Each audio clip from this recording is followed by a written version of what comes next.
to marry you and take you home.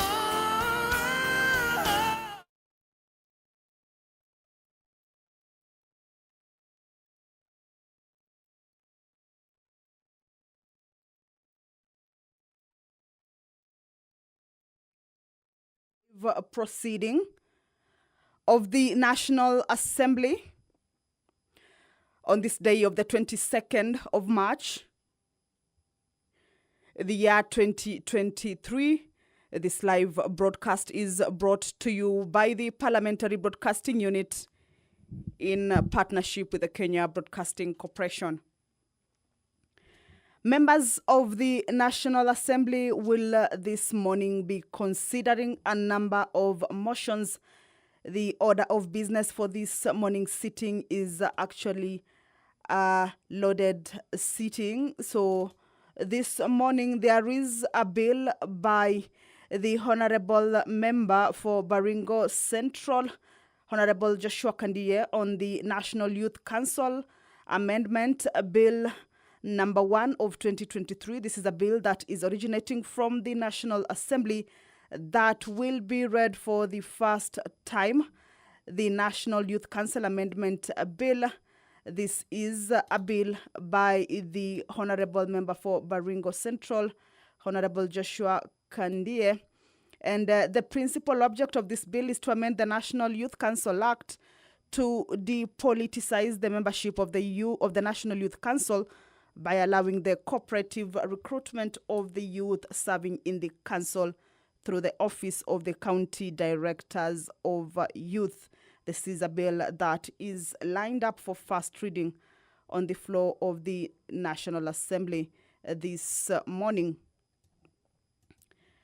The motion by Nyali MP, Honorable Mohammed Ali, on the ban of publication and popularization of same-sex relationships is also lined up for debate. Debate on this motion already kicked off on the floor of the House, and this morning will be a resumption of a similar debate that was interrupted on the 15th of March, the year 2023, in the morning sitting. And the remaining time on this motion is 17 minutes. So members who may have not been able to give their opinions on this motion then will have the time to also do that. The motion by Member for Laikipia, Honorable Jen Kagiri, on the reduction of cost of electricity in the country is also lined up for consideration. This motion, of course, talks about the high cost of power in the country, and there are a number of proposals that the member is seeking the House to resolve on. For instance, that the Departmental Committee on Energy undertakes an inquiry into the operations of Kenya Power in relation to agreements entered into with IPPs, factors affecting the cost of electricity, including over-reliance on IPPs against available renewable and other energy sources, and measures to reduce it, and submit a report to the House within 120 days. This motion has been on the floor of the House for quite a while, and of course debate on it will be kicking off this morning, or it is lined up for consideration as well on the floor of the House this morning. The motion on the development of a policy and funding for junior secondary school by Honorable Geoffrey Ruku is also lined up for consideration on the floor of the National Assembly this morning. And the Honorable Member is basing his argument on this motion on the fact that aware that communities have continuously established learning institutions within their localities to address the inadequate physical facilities to support the attainment of universal access to education, noting that Kenya Vision 2030 envisioned progressive establishment of more schools, expansion and rehabilitation of existing ones in order to improve access to education. Further noting that huge sums of funds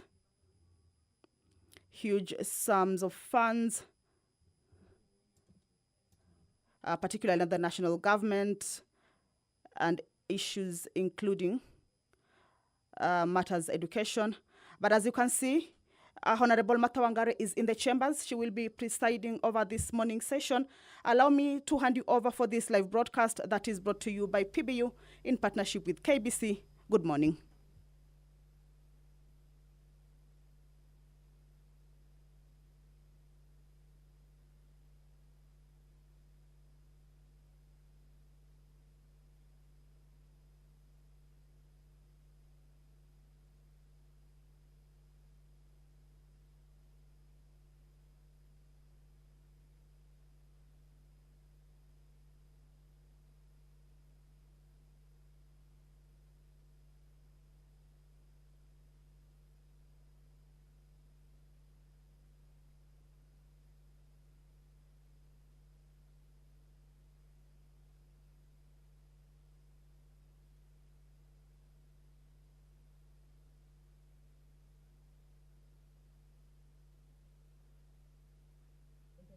Of leaders in Parliament, for the welfare of society and the just government of the people, we beseech you to behold with your abundant favor as your servants, whom you have been pleased to call to the performance of important tasks in this republic.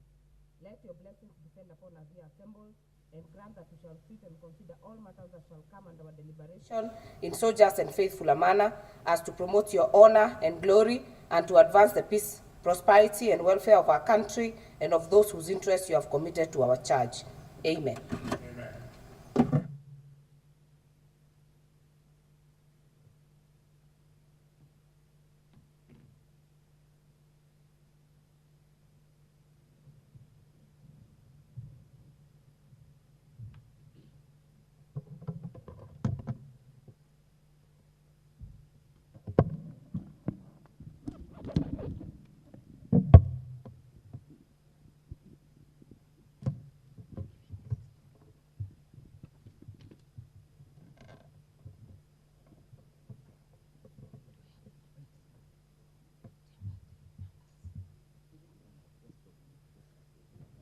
Order, members.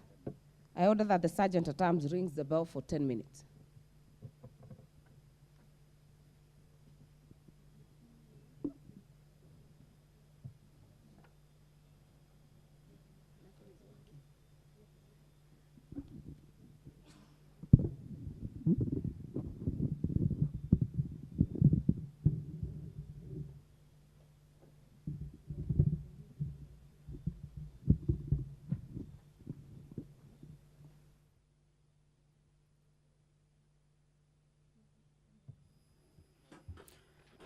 Well, the first chairperson of the Speaker's panel, Honorable Martha Wangari, has just directed that the quorum bell be rung for 10 minutes.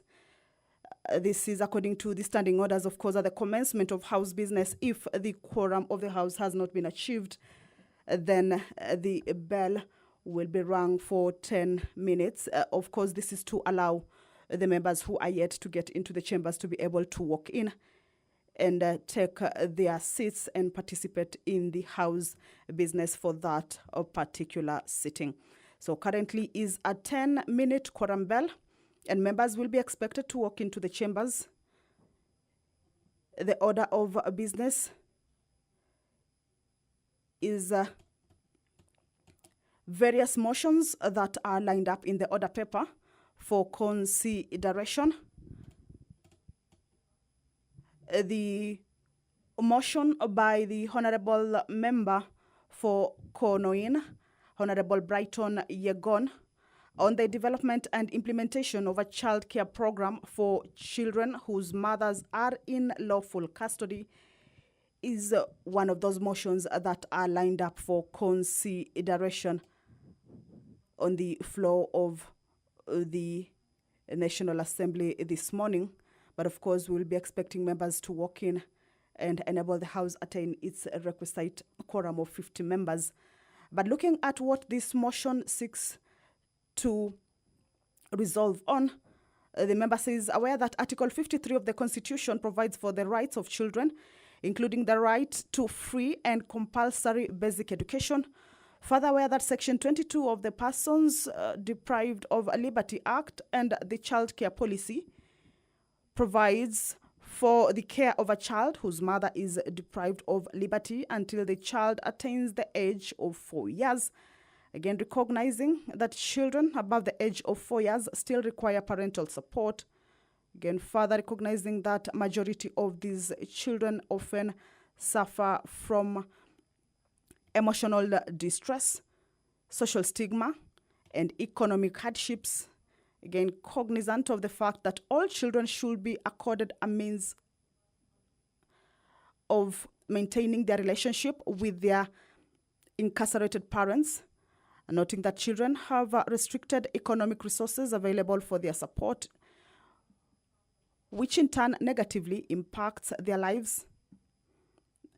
The member seeks to have the House resolve or urge the government through the State Department for Social Protection and Senior Citizens Affairs to develop and implement a program for the care of children above the age of 4 years whose mothers are under lawful custody. That is a motion by the Konoin Member of Parliament, Honorable Brighton Yegon. That is one of the motions that are lined up for consideration on the floor of the National Assembly this morning sitting. As you can see, more members are slowly trickling into the chambers. Currently is a 10-minute quorum bell to allow the members to get into the chambers before the House commences its business. Pursuant to provisions of Standing Order 42A, Sub-Article 5, a number of members will be asking questions for reply before specified departmental committees. And this morning, the member for Maragua, Honorable Mary Wamaua, will be asking the Cabinet Secretary for Water, Sanitation and Irrigation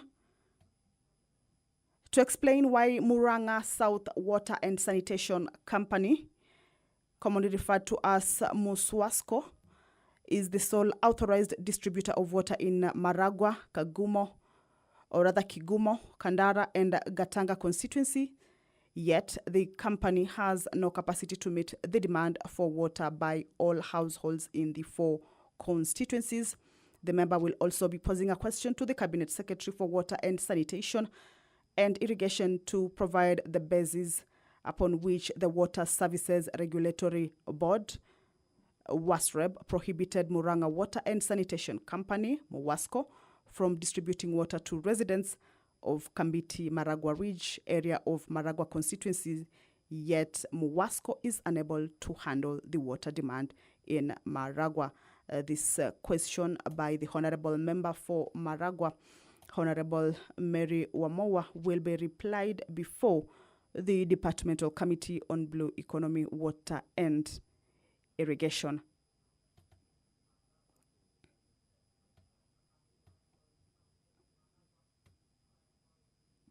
The member for Kaloleni, Honorable Paul Katana, will be asking the Cabinet Secretary for Public Service, Gender and Affirmative Action to explain the criteria used by the ministry to categorize and gazette areas as hardship zones in the country, and the reasons why Kaloleni has not been gazetted as a hardship zone despite the adverse conditions in most parts of the constituency.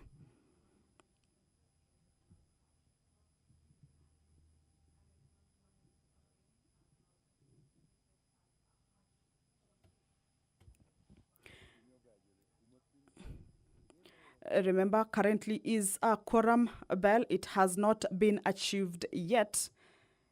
And according to Standing Order 34, is that a 10-minute quorum bell will be rung for members to be able to get into the chambers to enable the House achieve its requisite number before the commencement of the House business once the chair takes position. And at the lapse of the 10 minutes, then a further 5-minute quorum bell will be rung. If a 5-minute quorum bell lapses, then the speaker will or may call.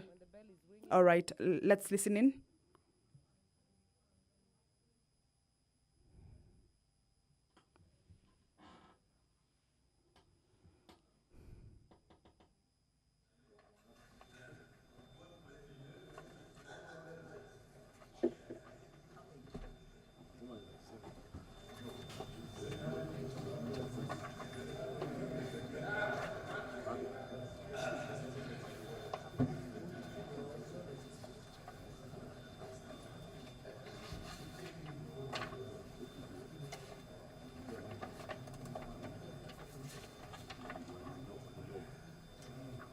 Other members, we've had some technological challenges.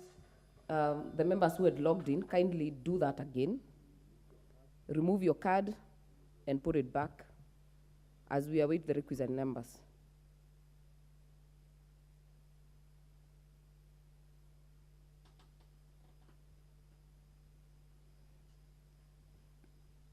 Well, as directed there is that members are expected to log in their cards. Of course, we understand that the quorum has not yet been achieved, and the quorum bell is still on. Members are expected to walk into the chambers for this morning sitting, and once the quorum is achieved, then we will allow you to this live broadcast, or of course the Sagittar terms will signal that the quorum has been achieved and the House can commence its business. Order members, you do not exit when the bell is ringing. Member for Narok, you do not exit when the bell is ringing. Standing orders. Well, members, remember currently is a quorum bell that is calling for members to walk into the chambers, so the members who are already in the chambers are not expected to walk out. Remember, the House is on a 10-minute quorum bell to enable the House achieve its quorum, or rather requisite quorum, and of course the members who are in are expected not to walk out to allow the number to be attained and of course give way to the House to commence its business. So the chairperson of the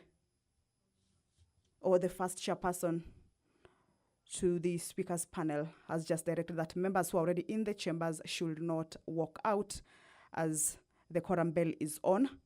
Remember, the quorum bell is just to alert members who are yet to be in the chambers to walk to the chambers and enable the House achieve its requisite quorum.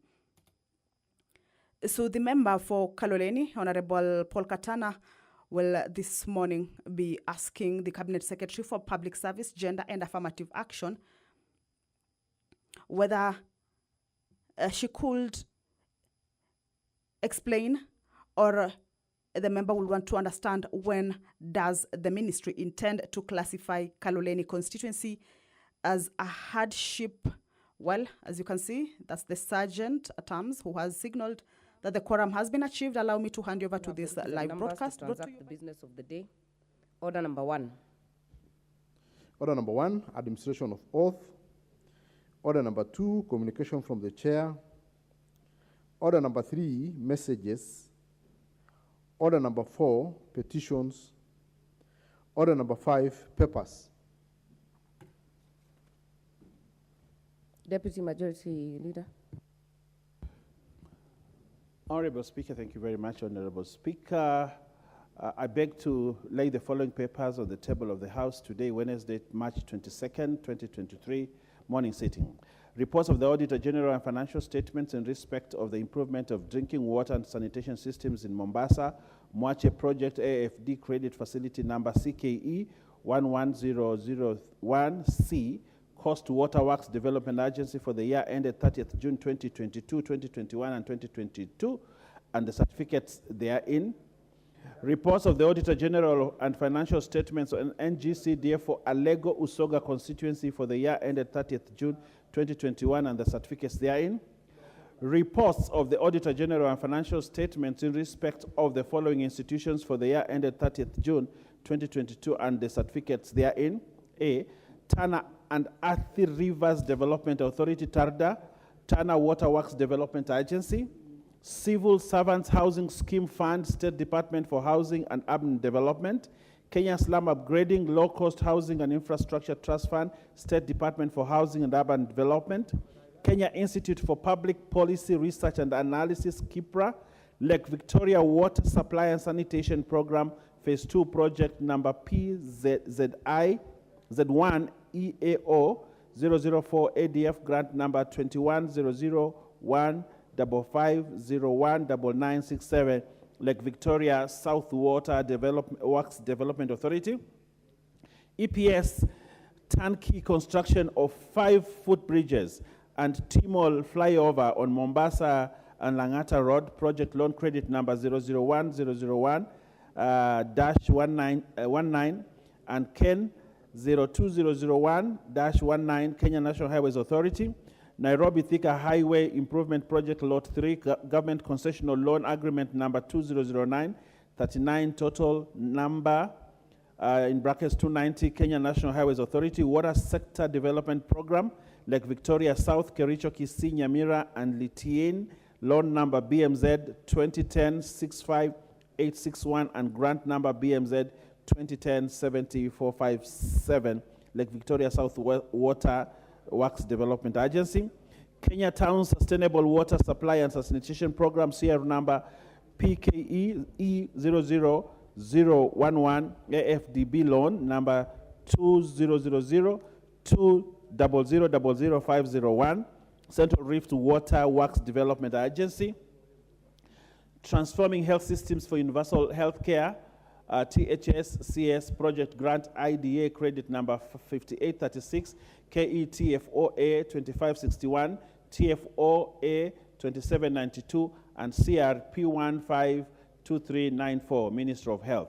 African Environmental Health and Pollution Management Project, AHPMP, National Environment Management Authority, NEMA, and Safe Roads Usalama Barabarani Program, EU grant number, that National Transport and Safety Authority, and lastly, Eastern African Regional Transport Trade and Development Facilitation Project, credit number 5638, KEIDA, State Department for Infrastructure. Honorable Speaker, I lay the paper. The next will be the Vice Chair for Health Committee.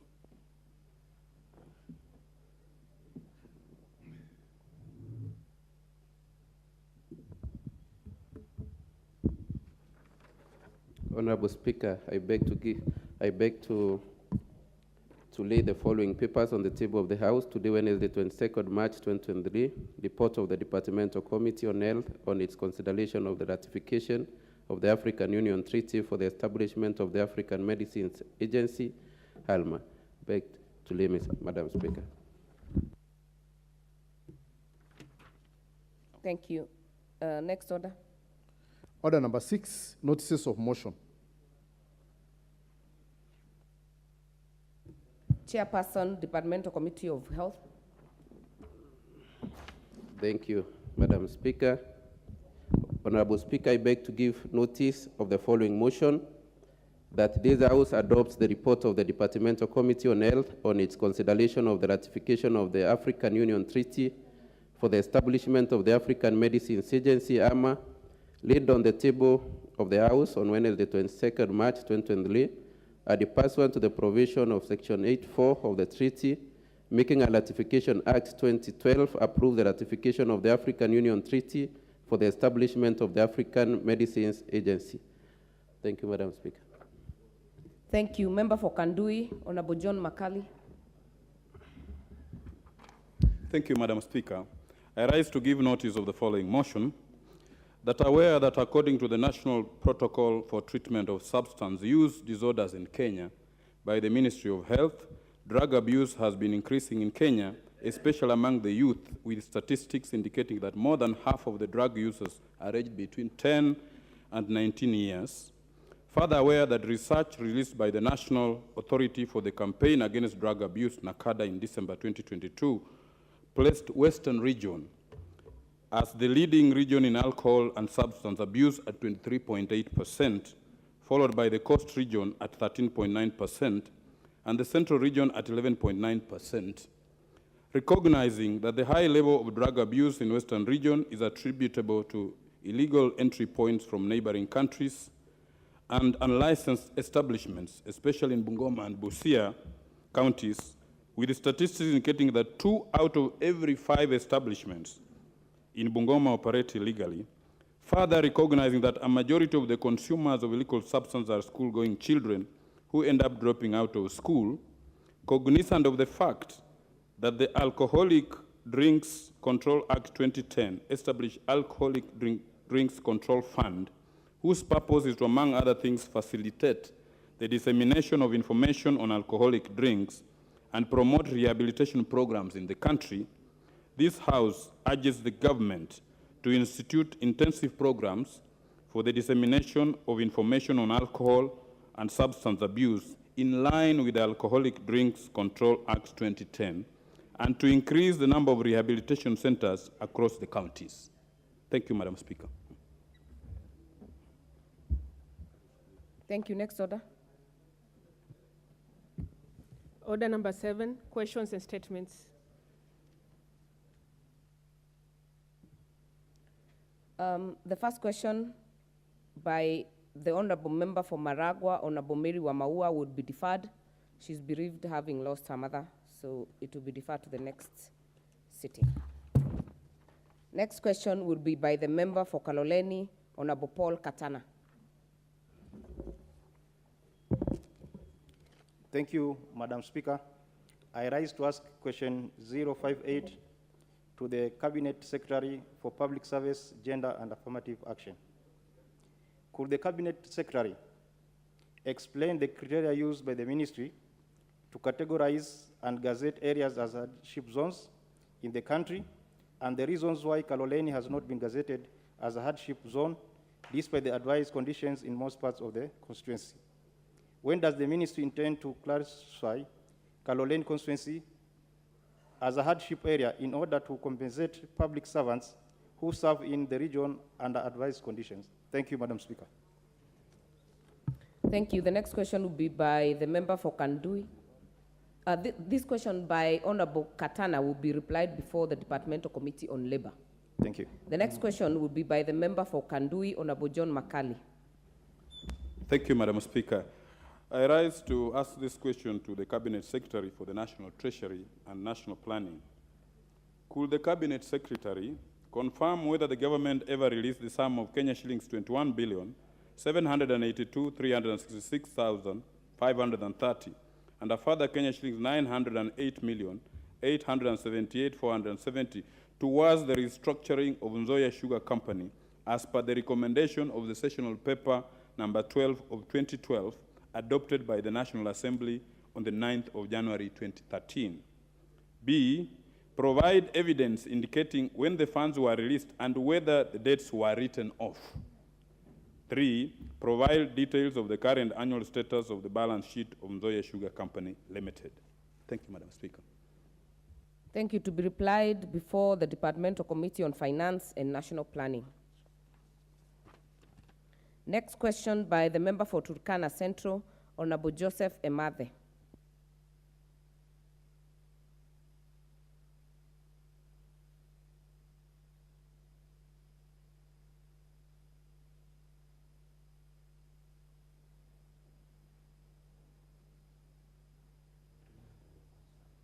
Thank you, Madam Speaker. I rise pursuant to Standing Order 42A5 to ask the Cabinet Secretary for Defense as follows.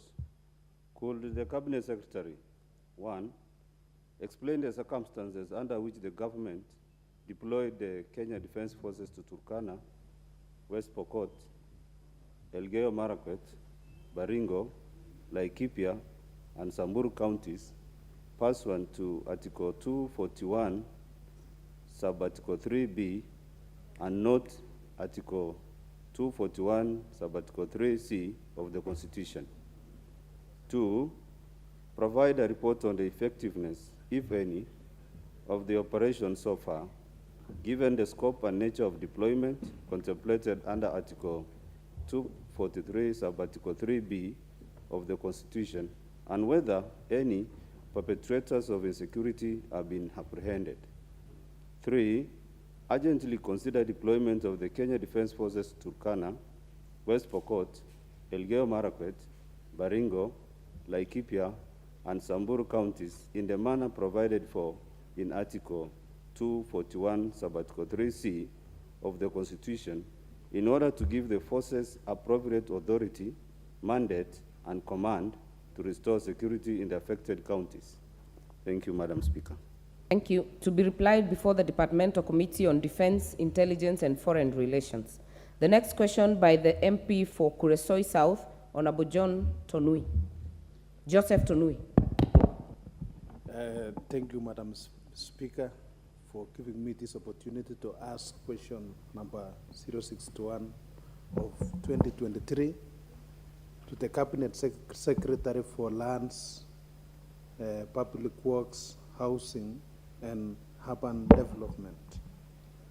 Could the Cabinet Secretary explain the terms under which construction of the Olengurwan Stadium, which was being undertaken by the national government through the Ministry of Public Works, Housing and Urban Development, was transferred from the national government to the county government of Nakuru?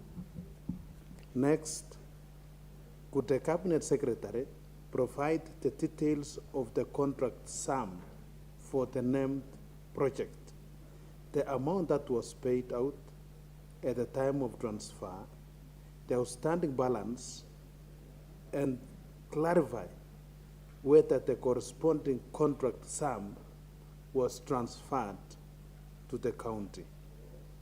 Next, could the Cabinet Secretary explain the reasons why the contractor for the Olengurwan Stadium project deserted the site despite having been paid funds to start the works? Could the Cabinet Secretary state the plans that the ministry put in place to ensure that the abandoned Olengurwan Stadium is completed, ensure that no funds are lost, and specify when the construction works will resume? Thank you, Madam Speaker. Thank you. To be replied before the Departmental Committee on Housing, Urban Planning, and Public Works. Honorable members, I have a communication to recognize a delegation from the Parliament of Namibia. Honorable members, I wish to introduce to you a delegation of the Parliament of Namibia who are seated in the Speaker's row. The delegation comprises members of the Parliamentary Standing Committee on Implementation and Coordination, and they are as follows. Number 1, the Honorable Victoria M. Kauma, MP, leader of the delegation. Number 2, the Honorable John Likando, MP, member. Number 3, the Honorable Peter Kazongominja, MP. Number 4, the Honorable Melania Nzago, MP. Number 5, the Honorable Hans Nambodi, MP. Number 6, the Honorable Alphaeus Abraham, MP. And finally, the Honorable Olivia T. Hanguo, MP. Honorable members, the delegation is accompanied by 3 parliamentary officers, Mr. Bani Karuombe, Ms. Mono Matengu, and Mr. Bernard Muira.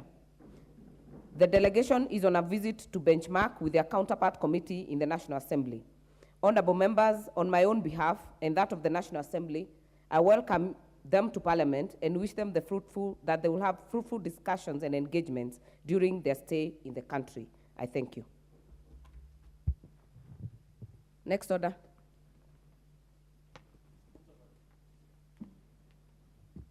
Order number 8, the National Youth Council Amendment Bill, National Assembly Bill number 1 of 2023, first reading. A bill for an act of parliament to amend the National Youth Council Act.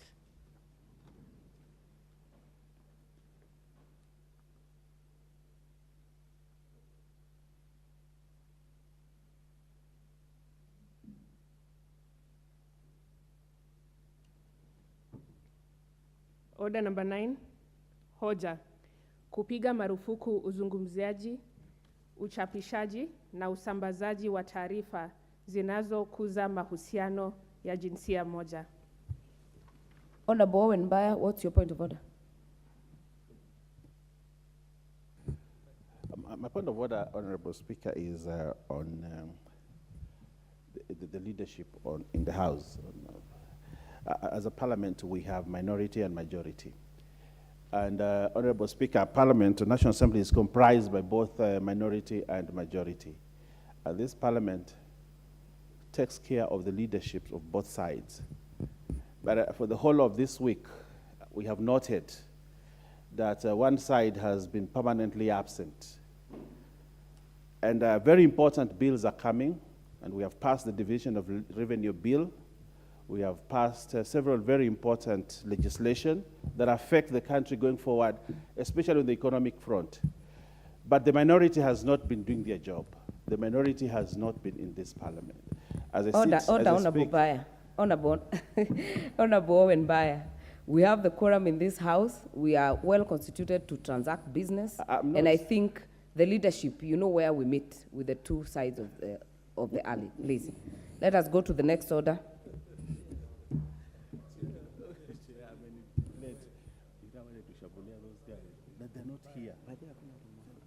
Haya, mswada ulioko kwenye ukumbi huu uliowasilishwa na Mheshimiwa Mohamed Ali, zimesalia dakika 17 za mswada huo.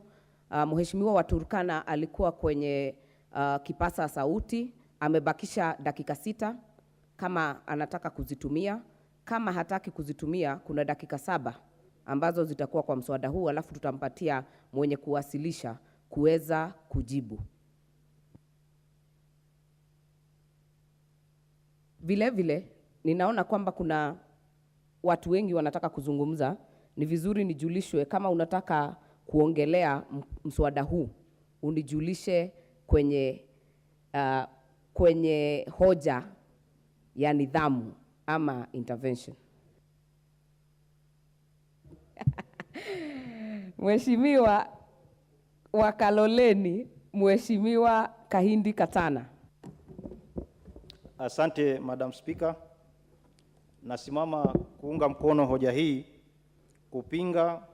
kupiga marufuku uzungumzaji, uchapishaji, usambazaji wa taarifa zinazohusiana na mapenzi ya jinsia moja. Madam Speaker, sisi kama Afrika tuna utamaduni wetu, desturi yetu na mila zetu ambazo hazihusiani na jinsia moja, yani wanaume waoane wanaume na mwanamke aoane mwanamke. Madam Speaker, nchi hii ina sheria zake na kanuni zake ambazo ziko katika ndani ya katiba. Haya mambo ambayo yanazungumziwa kuhusu mambo ya ushoga na mambo ya usagaji yanaenda kinyume na mila na tamaduni zetu kama Afrika. Ile tunataka kuzungumzia, Madam Speaker, ni kwamba tunapinga vikali kiini ama njia yoyote ile ambayo inaweza kuleta mahusiano ya mwanamume kwa mwanamume. Hata shetani mwenyewe alipokuwa anamjaribu Hawa, hakuenda kwa Adamu, alijua ndoa ni ya mwanamke na mwanamume. Na hii, Madam Speaker, ni njia ambayo mataifa ya kigeni yanataka kutumia ili kuhakikisha kwamba ongezeko la wananchi katika bara la Afrika inapungua kwa kiwango kikubwa. Kwa hivyo ni lazima kama wa Kenya kupinga vikali, na wale wote ambao wanatumika kueneza haya mambo ni lazima wachukuliwe hatua kali. Tunajua mbinu na njama, hii ni desturi za watu wa nje kule Amerika na katika nchi za Jumuiya ya Madola. Kama wanataka kufanya ushoga, wafanye kwa Ulaya na Amerika, watuache sisi wa Afrika tuendelee na mila zetu, dini zetu na desturi zetu. Hatuwezi kukubali mambo ya ushoga na mambo ya usagaji katika taifa letu. Asante, Mr. Speaker. Thank you. And maybe to the visiting Namibian delegation is to notify them that we have 3 languages in this house: English, Kiswahili, which is the local language that is being used now, or sign language. Nafasi hii nitaweza kumpatia mbunge wa Rabai.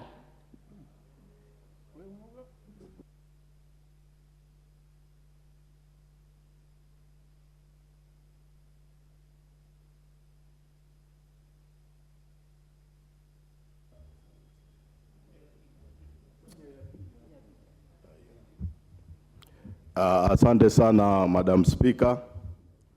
Mimi nami nasimama kuunga mkono hoja hii ambayo iliweza kuletwa na Mheshimiwa Mohamed Ali, hoja ambayo kwa hakika ni hoja ambayo tunasimama kidete kupinga masuala ya mambo ya ushoga. Mheshimiwa Spika, taifa letu la Kenya ni taifa ambalo tuko na misingi ya kidini. Na Mheshimiwa Spika, dini zote ndani ya taifa la Kenya halikubaliani na masuala ya mambo ya mashoga na usagaji. Kwa hiyo mimi nataka niunge mkono nikisema kwamba ninapinga kikamilifu. Sisi kama Wakenya ni watu ambao tunatii dini. Na kama nilivyotangulia kusema Mheshimiwa Spika, dini hairuhusu masuala ya ushoga wala usagaji. Kwa hiyo mimi nataka niunge mkono mswada huu, na bunge hili la kitaifa linapopitisha mswada huu tuhakikishe kwamba sheria kali inatolewa kwa wale ambao watakuwa na matendo ya ushoga ama usagaji. Asante sana Mheshimiwa Spika, nasimama kuunga hoja hii nikilaani vikali sana masuala ya ushoga na usagaji katika taifa letu la Kenya. Asante sana, na nimshukuru pia Mheshimiwa Spika, nataka kumshukuru Rais wetu wa Jamhuri ya Kenya kwa sababu amekuwa mstari wa mbele kupinga ile uamuzi ambao ulitolewa na mahakama, uamuzi ambao ulikuwa unasema kwamba ushoga uweze kuendelea. Kwa hiyo nataka nisimame hapa kumshukuru Mheshimiwa Rais wetu kwa kuwa mstari wa mbele kupinga masuala ya ushoga ndani ya Kenya yetu. Asante sana Mheshimiwa Spika, asante sana Mohamed Ali kwa kuja na mswada. Asante.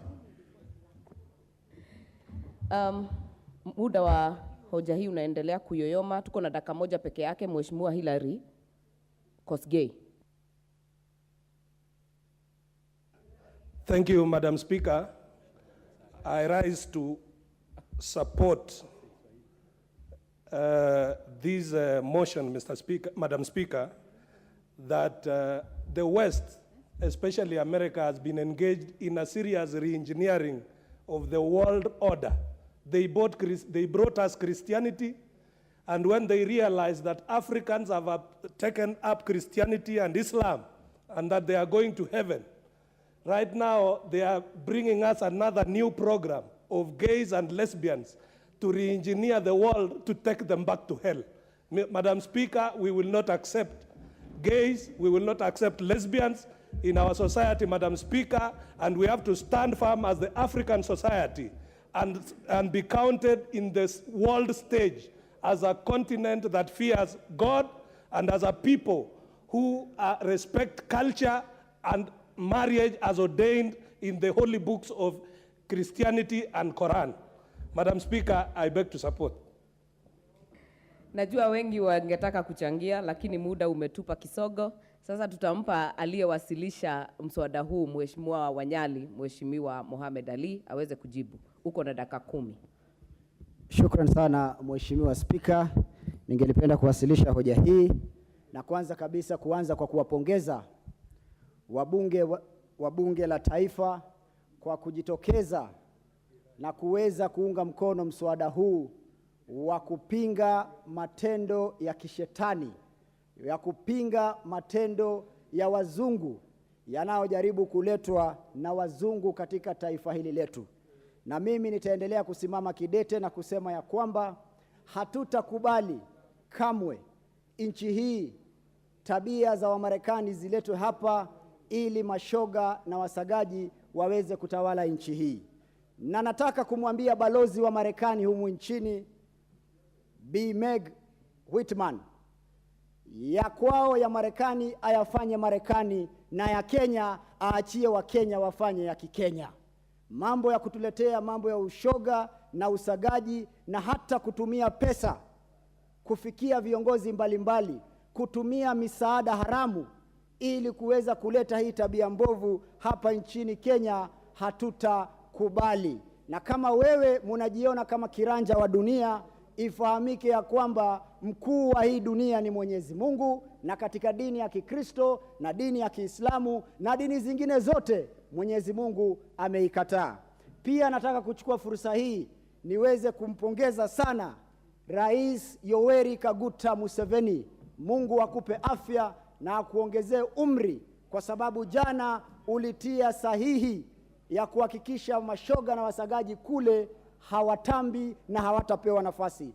Pia nataka nimpongeze Rais wa Jamhuri ya Kenya Daktari William Samoei Ruto kwa kusimama kidete na kumwambia Attorney General aangalie maamuzi yale yaliyofanywa na Mahakama Kuu na kuhakikisha ya kwamba hayo maneno yamebatilishwa na yaende vile ambavyo Wakenya wanataka, vile ambavyo katiba ya Kenya inataka, na vile ambavyo dini ya Mwenyezi Mungu inataka.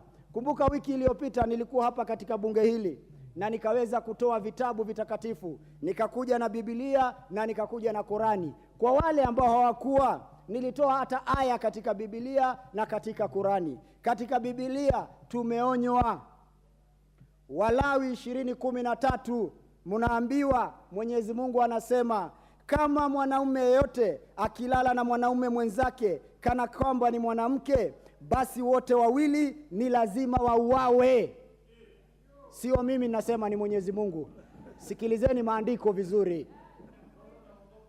Kwani wamefanya jambo lililo chukizo, watawajibika kwa umwagikaji wa damu yao wenyewe. Ukifanya ushoga, ukifanya usagaji, na Mungu anasema muuawe. Hatutabembelezana nchi, tutafuata katiba ya Mungu sisi. Quran An-Nisa sura ya 16 inasema, na wale wanaume wawili wanaofanya uchafu, yaani wanaume kwa wanaume, miongoni mwenyu waadhibuni wote. Kwa lugha ya Kimombo, discipline them. Eti Marekani inakuja kusema demokrasia wanaume wapandane kama mbuzi, demokrasia wanawake wapandane. Hiyo si demokrasia, hiyo ni ushetani. Na nyinyi viongozi msiogope. Mimi nimewaambia mkitaka mchukue visa yangu. Visa tunaotafuta duniani ni visa ya ufalme wa mbinguni. Tusiogope hizi vijikaratasi vidogo, tusiogope hizi sheria zao. Wazungu walikuja hapa Afrika, wakatutoa katika utamaduni wetu, wakatudhulumu, wakatufanya wakimbizi wa ndani kwa ndani, wakaua wazee wetu, wakawanyang'anya ardhi, wakawatesa, hata wakawafanya kama slaves na kuwauza kama mifugo katika mataifa ya nje, ili Waafrika waende wafanye kazi chafu chafu. Leo hata mfano ikitolewa katika sinema, eti watu weupe ndio malaika, watu weusi ni mashetani. Hata katika vitabu, jamani, fungueni macho nyinyi wa Afrika, fungueni macho. Shetani, alama ya shetani ni mweusi. Hakuna siku utaona shetani mweupe. Hata katika sinema, mwizi, muuaji, mbakaji, mtu mbaya ni Mwafrika. Hawezi eka mwizi mzungu, hawezi eka shetani mzungu. Ni kwa sababu wamedharau hata ngozi yetu. Ukienda saa hii kule kwao, wanabagua wa Afrika, munaitwa monkeys, munaitwa kila aina ya majina, gorilla, chimpanzee, na mnacheka hapa mnasema wazungu wazungu. Eti mzungu akishuta ni marashi, Mwafrika akishuta ni uchafu. Amkeni, kumekucha. Mukatae haya ya wazungu, na wazungu muwaite kwa majina yao. Mimi leo namtaja balozi wa Marekani, wiki iliyopita alifanya mikutano na mashoga na masagaji, na anasema na lugha ya Kimombo eti talking about their democracy and their human rights. Hakuna human rights. Muende musiagane huko kwenyu, muwapatie visa, muwapatie green card. Chukueni hao mashoga, muwapatie hizo haki za binadamu katika mataifa yenu. Nchi hii ya Marekani imeharibu dunia nzima. Imeharibu milki za Kiarabu kwa vita za mafuta. Imeharibu mataifa mengine kwa sababu ya minerals. Imeharibu kila nchi. Honorable Karoli Omondi, what is your point of order? Order, Honorable. Right, Honorable Speaker, while I agree with a lot of things that the Honorable Member is saying, is it in order for him to make statements that imply hostility towards a friendly country, the United States. Is he in order? What is that standing order, Webe? Without a substantive motion.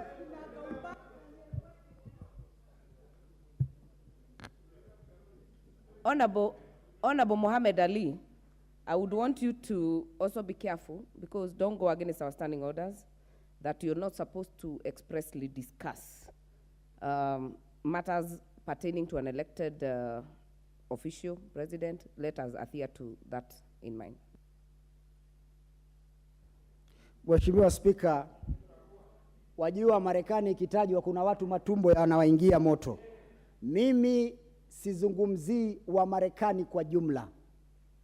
Mimi nazungumzia anayetaja, kwa sababu yule balozi ameita mashoga wa Kenya, hajaita mashoga wa Marekani. Amezungumzia swala linalotuhusu sisi wa Kenya. Na kwa hivyo, kwa sababu ya diplomasia na heshima ya mataifa, tutaheshimiana. Lakini ukienda kinyume na katiba ya nchi yetu, hatutaheshimiana. Kwa hivyo, mimi Mheshimiwa Spika, sijamtaja kwa njia mbaya, nimemtaja kwa sababu yeye anajaribu kufanya mambo kinyume na katiba ya nchi. Sisi tunaheshimu katiba yao, na wao waheshimu katiba yetu, waheshimu dini zetu, waheshimu utamaduni wetu, na waheshimu Uafrika na Ukenya ndani yetu. Mheshimiwa Spika, naona muda unanipa kisogo, wabunge wanataka kuchangia, na Mheshimiwa Spika, nitamwachia dakika zilizosalia dada yangu hapa aweze kuchangia, lakini ningeliomba pia uwape muda kidogo hao wangwana waweze kuzungumzia haya maswala. Asante sana Mheshimiwa Spika, na naomba bunge hili lipitishe mswada huu tukisubiri bill ya Mheshimiwa Kaluma.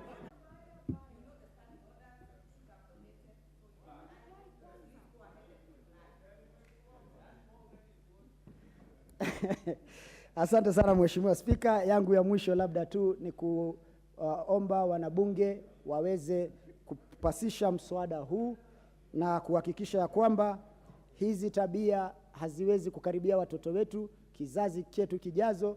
Wahakikisha ya kwamba uchapishaji wa vitabu katika runinga kuonyesha machafu, ambapo wanaume kwa wanaume ama wanawake kwa wanawake katika vipindi, haya yote yameweza kuzuiliwa na serikali ya Kenya ili tulinde kizazi kijazo. Kwa hivyo mimi nawasilisha hoja na kusema wabunge muweze kupitisha mswada huu tukisubiri ile ya Mheshimiwa Kaluma ambaye itapelekewa Rais wa Jamhuri ya Kenya aitie kidole ili tusahau haya mambo mara moja na tulinde vizazi vyetu. Asanteni sana na Mungu awabariki.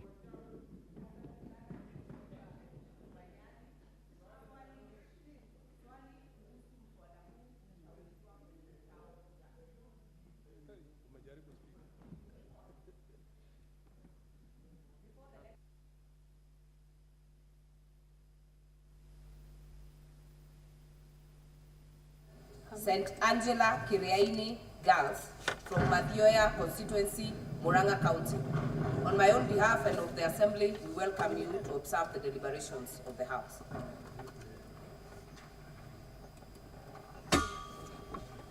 I will indulge the member for Mathioya for 2 minutes.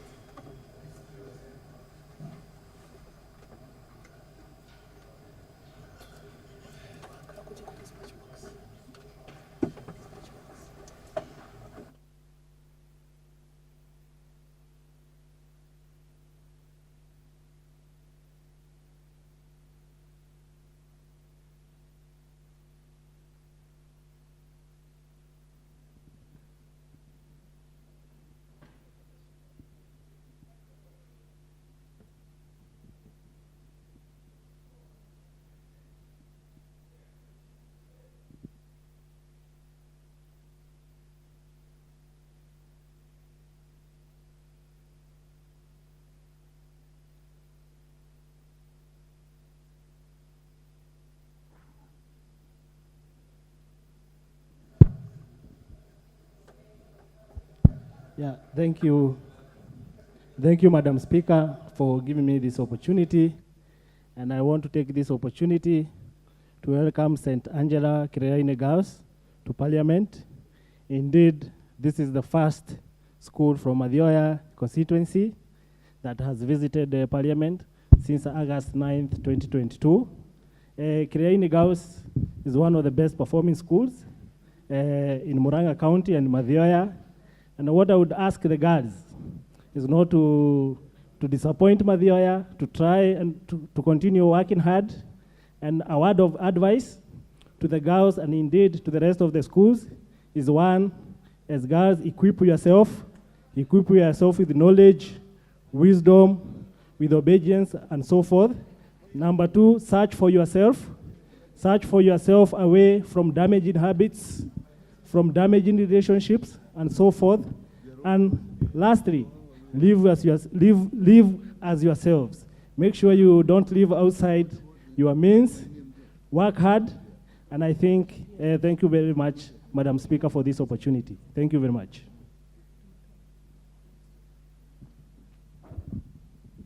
Order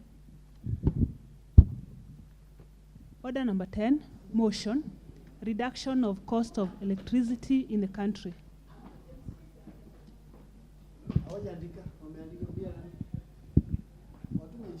Member for Laikipia, Honorable Jane Kagiri.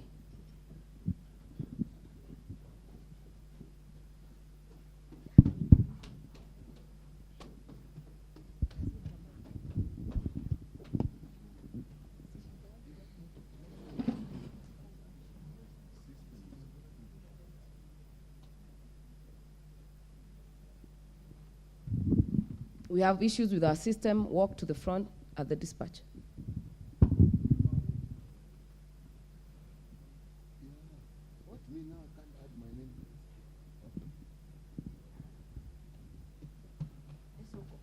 Thank you, Honorable Speaker.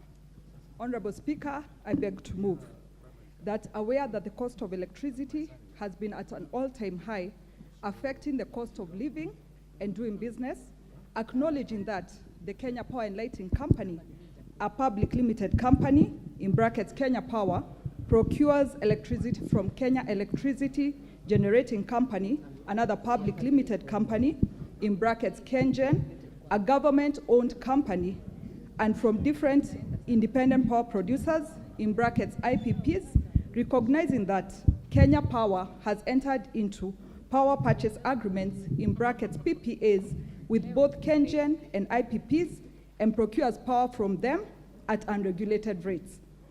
Noting that there is need to regulate all IPPs in the country and publicize their locations, stakeholders, directors, management, and their addresses and agreements entered into with Kenya Power.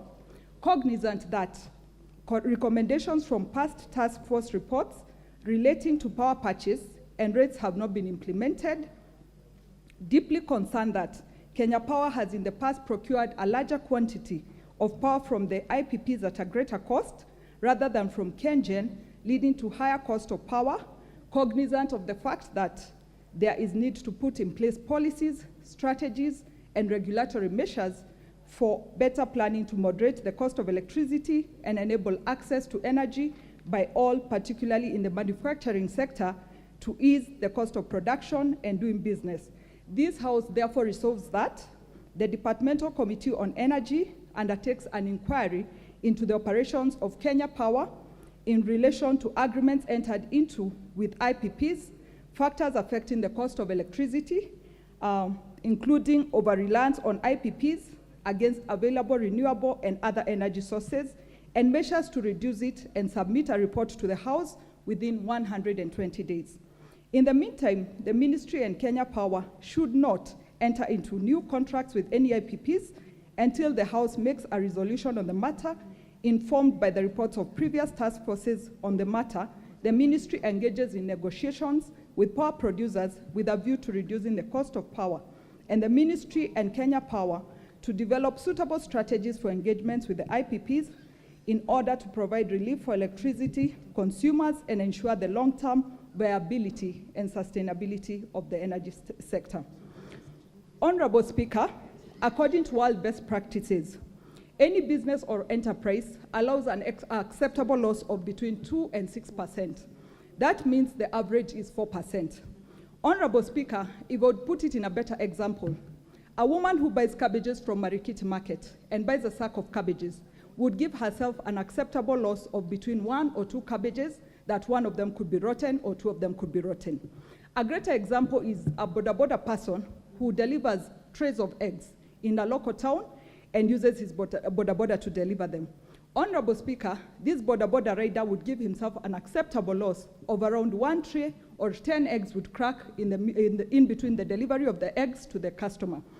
Honorable Speaker, according to the global best practices in the energy sector, the acceptable loss is 13.5%.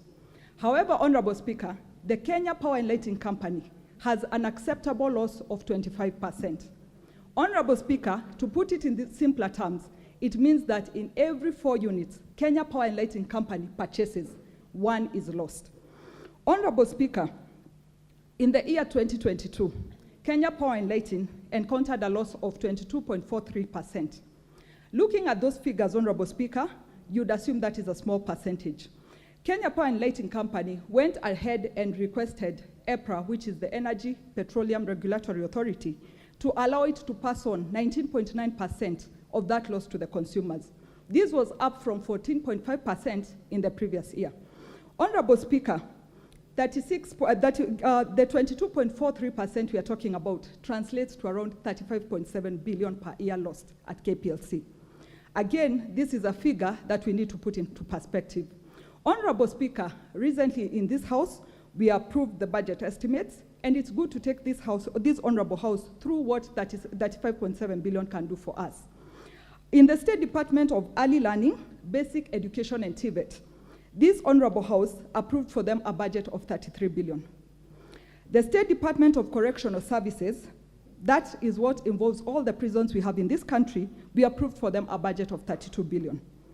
The State Department of Social Protection, which includes the 1.183 million elderly persons who are under the cash transfer program, and then we approved for them 33 billion. This means 35.7 billion is money that would have been enough to run a state department in this country and run it successfully and even give us change to keep. Honorable Speaker, as a country, when we compare ourselves to our neighbors, Kenya's electricity tariff remains very expensive. In Kenya, we pay 23 shillings per unit. In Uganda, they are paying 20 shillings per unit for electricity. In Tanzania, they are paying 12 shillings per unit for electricity. In Ethiopia, they are doing much better and paying 6 shillings per unit for electricity. When we look at Egypt, Egypt is at 3.75 shillings per unit for electricity. This tells us that our country, Kenya, is charging 7 times the cost of electricity as compared to a country like Egypt. Honorable Speaker, this remains a very heavy outcry from our consumers, businesses, and even individuals in this country on the high cost of electricity. There has been 4 task forces created in the last 4 years to try and solve this issue. Honorable Speaker, unfortunately, it's still not been concluded. It is my hope and prayer that this motion is the one that is going to help us resolve this issue for the rest of our time as Kenyans. Honorable Speaker, we cannot speak about the cost of electricity without seeing the challenges Kenya Power and Lighting Company encounters. One of them, Honorable Speaker, is KenGen and the independent power producers were supposed to be generators of electricity. KETRACO was supposed to be the transmitter of that electricity.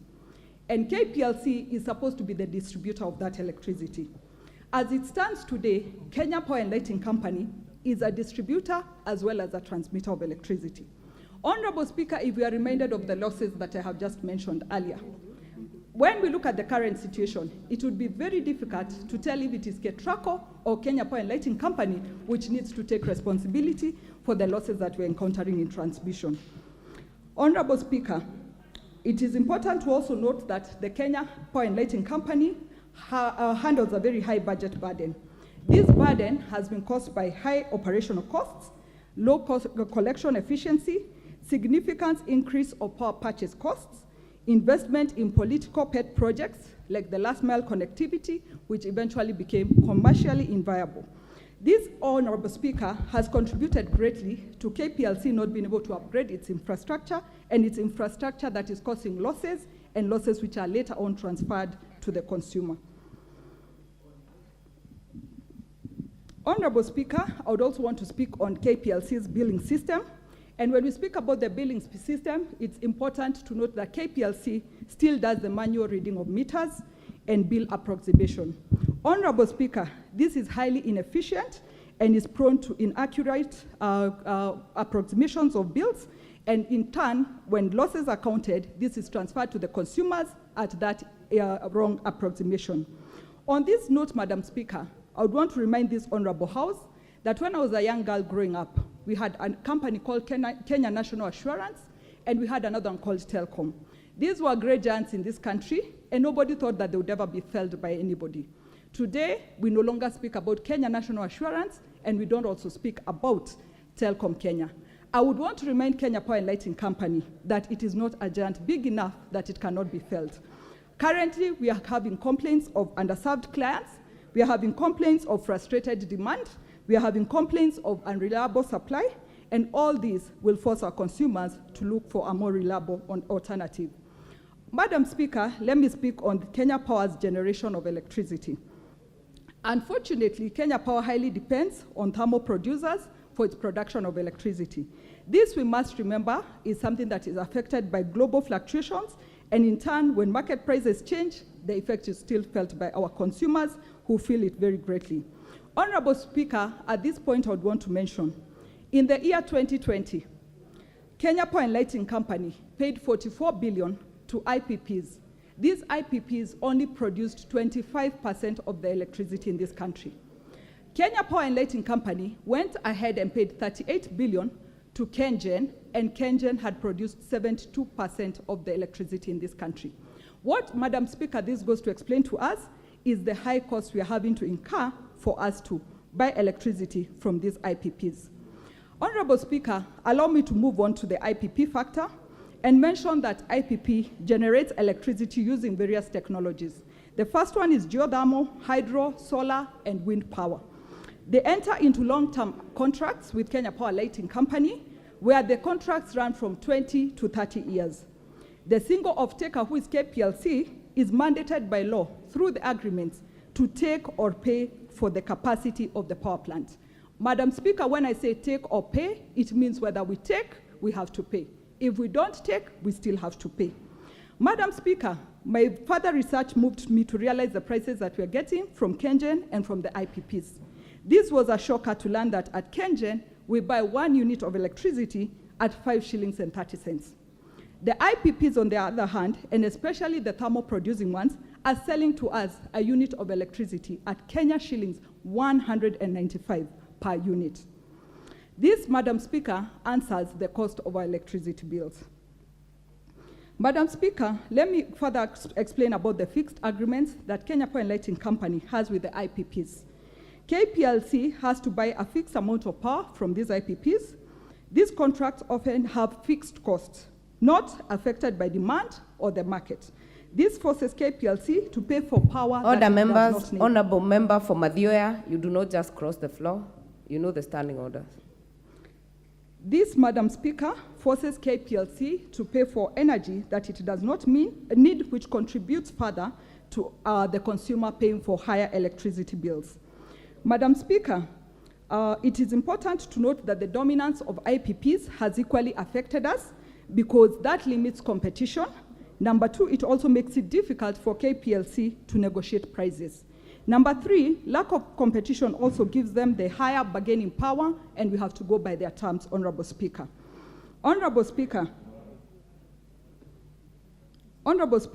we also have to speak of a regulator whom we call EPRA, the Energy Petroleum Regulatory Authority, which ensures tariffs reflect the cost of providing electricity to the consumer. Unfortunately, Madam Speaker, this is not the case because EPRA also seems to be moved by the political situation in the country and eventually does not do as expected. Honorable Speaker, it's in this precedence that we find KPLC transferring the high cost of electricity to the consumers, and in turn, everybody has to pay a very high electricity bill. Honorable Speaker, for electricity bills to come down in this country, it is in my humble opinion that we need to create a negotiation commission. A commission that will competitively procure and negotiate with these power producing companies on behalf of KPLC and change the IPP agreement from take or pay to take and pay, meaning we need to only pay for what we take. The second thing, Madam Speaker, we must lower the acceptable system losses at KPLC, and somebody has to take responsibility for anything that is lost above the acceptable loss given by the country. Madam Speaker, this will reduce inefficiencies at KPLC, and it's also going to make sure we reduce on the losses at KPLC. Madam Speaker, my third point would be we need to allow KETRACO to wholly handle transmission and leave KPLC to handle distribution, marketing, as well as billing. Madam Speaker, we need to create an IPP office which will be self-sustaining. And this office will have its stakeholders, will be the engineers, will be the developers, will be the investors, will be the lenders, will be the legal minds, and who can decide on the lowest cost, monitor output, oversight the fidelity of all these agreements, and eventually the consumer is going to get a better deal for what they offer, from what KPLC will be offering. Madam Speaker, I think we have also come of age as a country to realize what global warming is causing us. Of course, thermal production of electricity is a high contributor to that. Madam Speaker, we need to reduce the thermal production of electricity and make it to be on standby and not our mainstream source of energy production. Madam Speaker, procuring cheaper and renewable energy is also going to be a positive effect to the consumer, and it's going to reflect on the bill. Honorable Speaker, every Kenyan is yearning for a country that we can make better for ourselves and even future generations. But Madam Speaker, for Kenya to become a globally competitive country, Kenya Power must lower the cost of electricity. Madam Speaker, for our country to become an industrial hub and not just the gateway to Africa, Kenya Power must lower the cost of electricity. Madam Speaker, for our country to become a middle-income country by the year 2030, Kenya Power must lower the cost of electricity. Madam Speaker, for our food prices to come down, Kenya Power must lower the cost of electricity. Madam Speaker, for His Excellency the President and our Kenya Kwanza government to achieve our promise on employment for young people, Kenya Power must lower the cost of electricity. Madam Speaker, for the cost of production to come down, Kenya Power has to lower the cost of electricity. And finally, Madam Speaker, for us to make ease of doing business better in this country, Kenya Power has to lower the cost of electricity. Thank you, Honorable Speaker. I beg to move and request Honorable Karoli Omondi to second. Thank you, Honorable Speaker.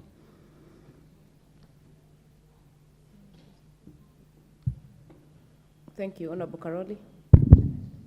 Thank you very much, Right Honorable Madam Speaker. I rise to second the motion and with a lot of pleasure. But let me begin by invoking the words of an African-American writer, and maybe paraphrasing him, James Baldwin, those who know him. He once said, "Ignorance, allied with power, is the most ferocious enemy of justice." But I want to paraphrase him to say, "Beauty, allied with brain, as the fine lady from Laikipia has just demonstrated, is probably what the doctor ordered for Kenya's economic problems today." Madam Speaker, there's something called state capture. State capture is where decision-making authority is appropriated by individuals and exercised by them, not for public gain, but for private interest. And I think the issue of power supply in Kenya is a classical case of state capture. Madam Speaker, I want to talk about two things: problems of the PPAs, power purchase agreements, and also recommend some solutions as we discuss this important matter. I think the greatest problem today that we face in Kenya with respect to PPAs or power purchase agreements is what we call conflict of interest. The decision makers who have been awarding these PPAs are actually the beneficial owners of the entities that have been given the contracts to supply power. So there is no arm's length in the transactions. We cannot clearly say that there's fair dealings on these matters. There's no transparency because those who are making the decision are the ones who are benefiting. and they are not serving the public interest, but private interest. Madam Speaker, bribery and corruption are very apparent in the PPAs that we have signed as a Republic of Kenya. And I speak from historical experience as the person who actually wrote the law that separated Kenya Power from Kenya KPLC and all that, set up the EPRA and the rest. I was the first CEO, actually, of EPRA, and I have a bit of deep domain knowledge on these matters. But, Madam Speaker, the procurement processes, yes, have not been competitive. We have something called feed-in tariff in Kenya, where you just walk in, you negotiate a deal, and you are given a contract to supply power. It is not based on competition. Yeah? It is a good thing to indicate what the tariffs will be, but it must be competitive to get competent suppliers. That is not the case. And there is no competition in most of these things. So we have very expensive sources of fuel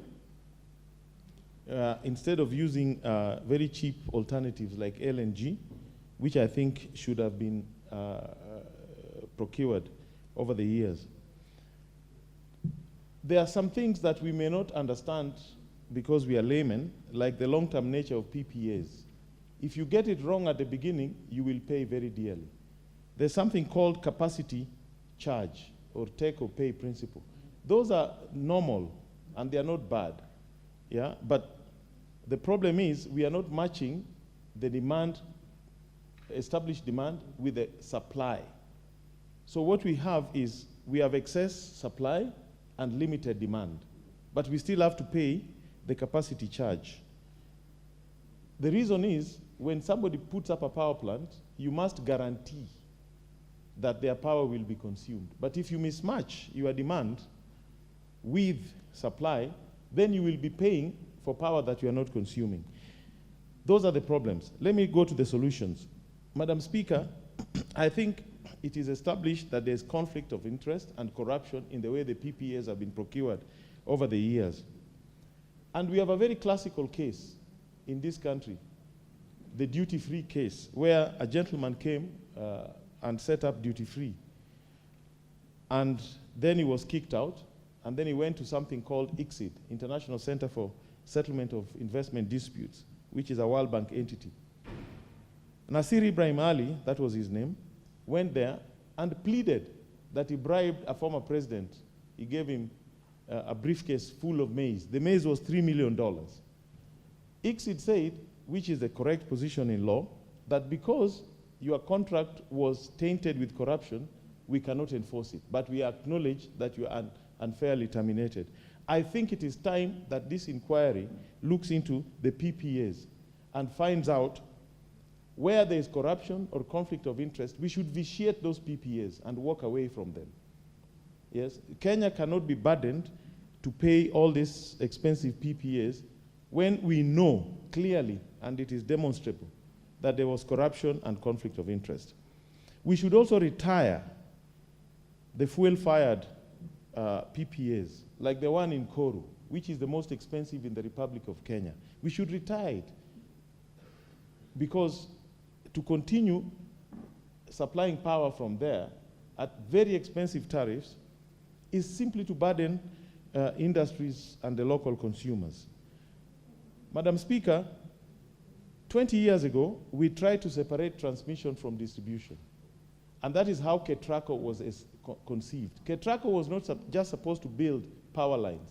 KETRACO was supposed to be the transmitter of electricity.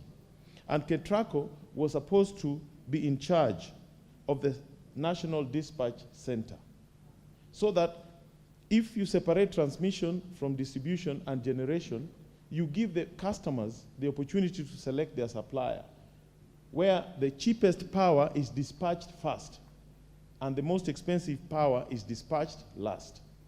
So we should enhance or deepen the reforms and make KETRACO what it was supposed to be, not for rural electrification, but for controlling central dispatch system, and then we dispatch power on something called economic merit order. We also need to deal with legacy issues in this sector.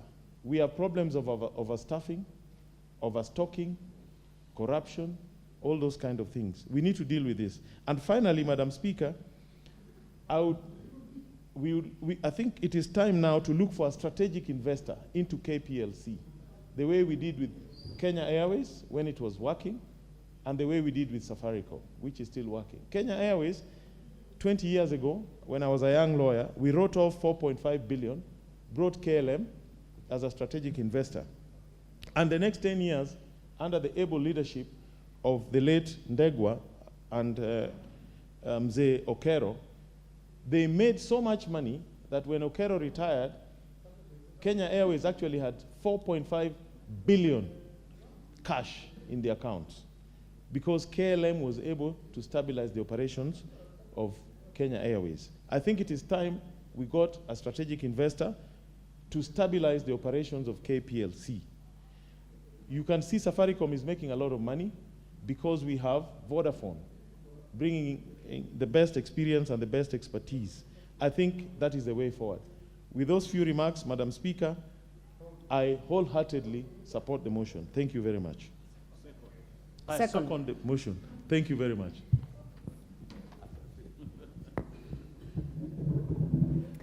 Before I propose the motion, allow me to recognize a delegation from the County Assembly of Homa Bay, which has been seated at the Speaker's gallery. Honorable members, I wish to introduce to you a delegation from the County Assembly of Homa Bay, comprising of 6 members of the Committee of Social Welfare and Equal Opportunity and 3 members of staff who are at the Speaker's gallery. Join me in welcoming them to the National Assembly to observe the deliberations. Thank you, members. I now propose the motion that, aware that the cost of electricity has been at an all-time high, affecting the cost of living and doing business, acknowledging that the Kenya Power and Lighting Company, KPLC, or Kenya Power, procures electricity from the Kenya Electricity Generating Company, PLC, KenGen, a government-owned company, and from independent power producers, IPPs, recognizing that Kenya Power has entered into power purchase agreements, PPAs, with both KenGen and the IPPs, and procures power from them at unregulated rates, noting that there is need to regulate all IPPs in the country and publicize their locations, stakeholders, directors, management, and their addresses, and agreements entered into with Kenya Power, cognizant that recommendations from the past task force reports relating to power purchase and rates have not been implemented, deeply concerned that Kenya Power has in the past procured a larger quantity of power from the IPPs at a greater cost rather than from KenGen, leading to higher cost of power, cognizant of the fact that there is need to put in place policies, strategies, and regulatory measures for better planning to moderate the cost of electricity and enable access to energy by all, particularly in the manufacturing sector, to ensure the cost of production and doing business. This House therefore resolves that, number 1, the Departmental Committee on Energy undertakes an inquiry into the operations of Kenya Power in relation to agreements entered into with IPPs, factors affecting the cost of electricity, including over-reliance of IPPs against available renewable and other energy sources, and measures to reduce it, and submits a report to the House within 120 days. Number 2, in the meantime, the Ministry and Kenya Power should not enter into new contracts with any IPPs until the House makes a resolution on the matter. Number 3, informed by the reports of previous task force on the matter, the Ministry engages in negotiations with power producers with a view to reducing the cost of power. And finally, the Ministry and Kenya Power to develop suitable strategies for engagements with the IPPs in order to provide relief for electricity consumers and ensure the long-term viability and sustainability of the energy sector. Honorable members, I would actually think that our machines are back. I would hope that from our technical team that our machines are now working. And I will give the first chance to the chair of Energy Committee, Honorable Vincent Kawaya from Mwala.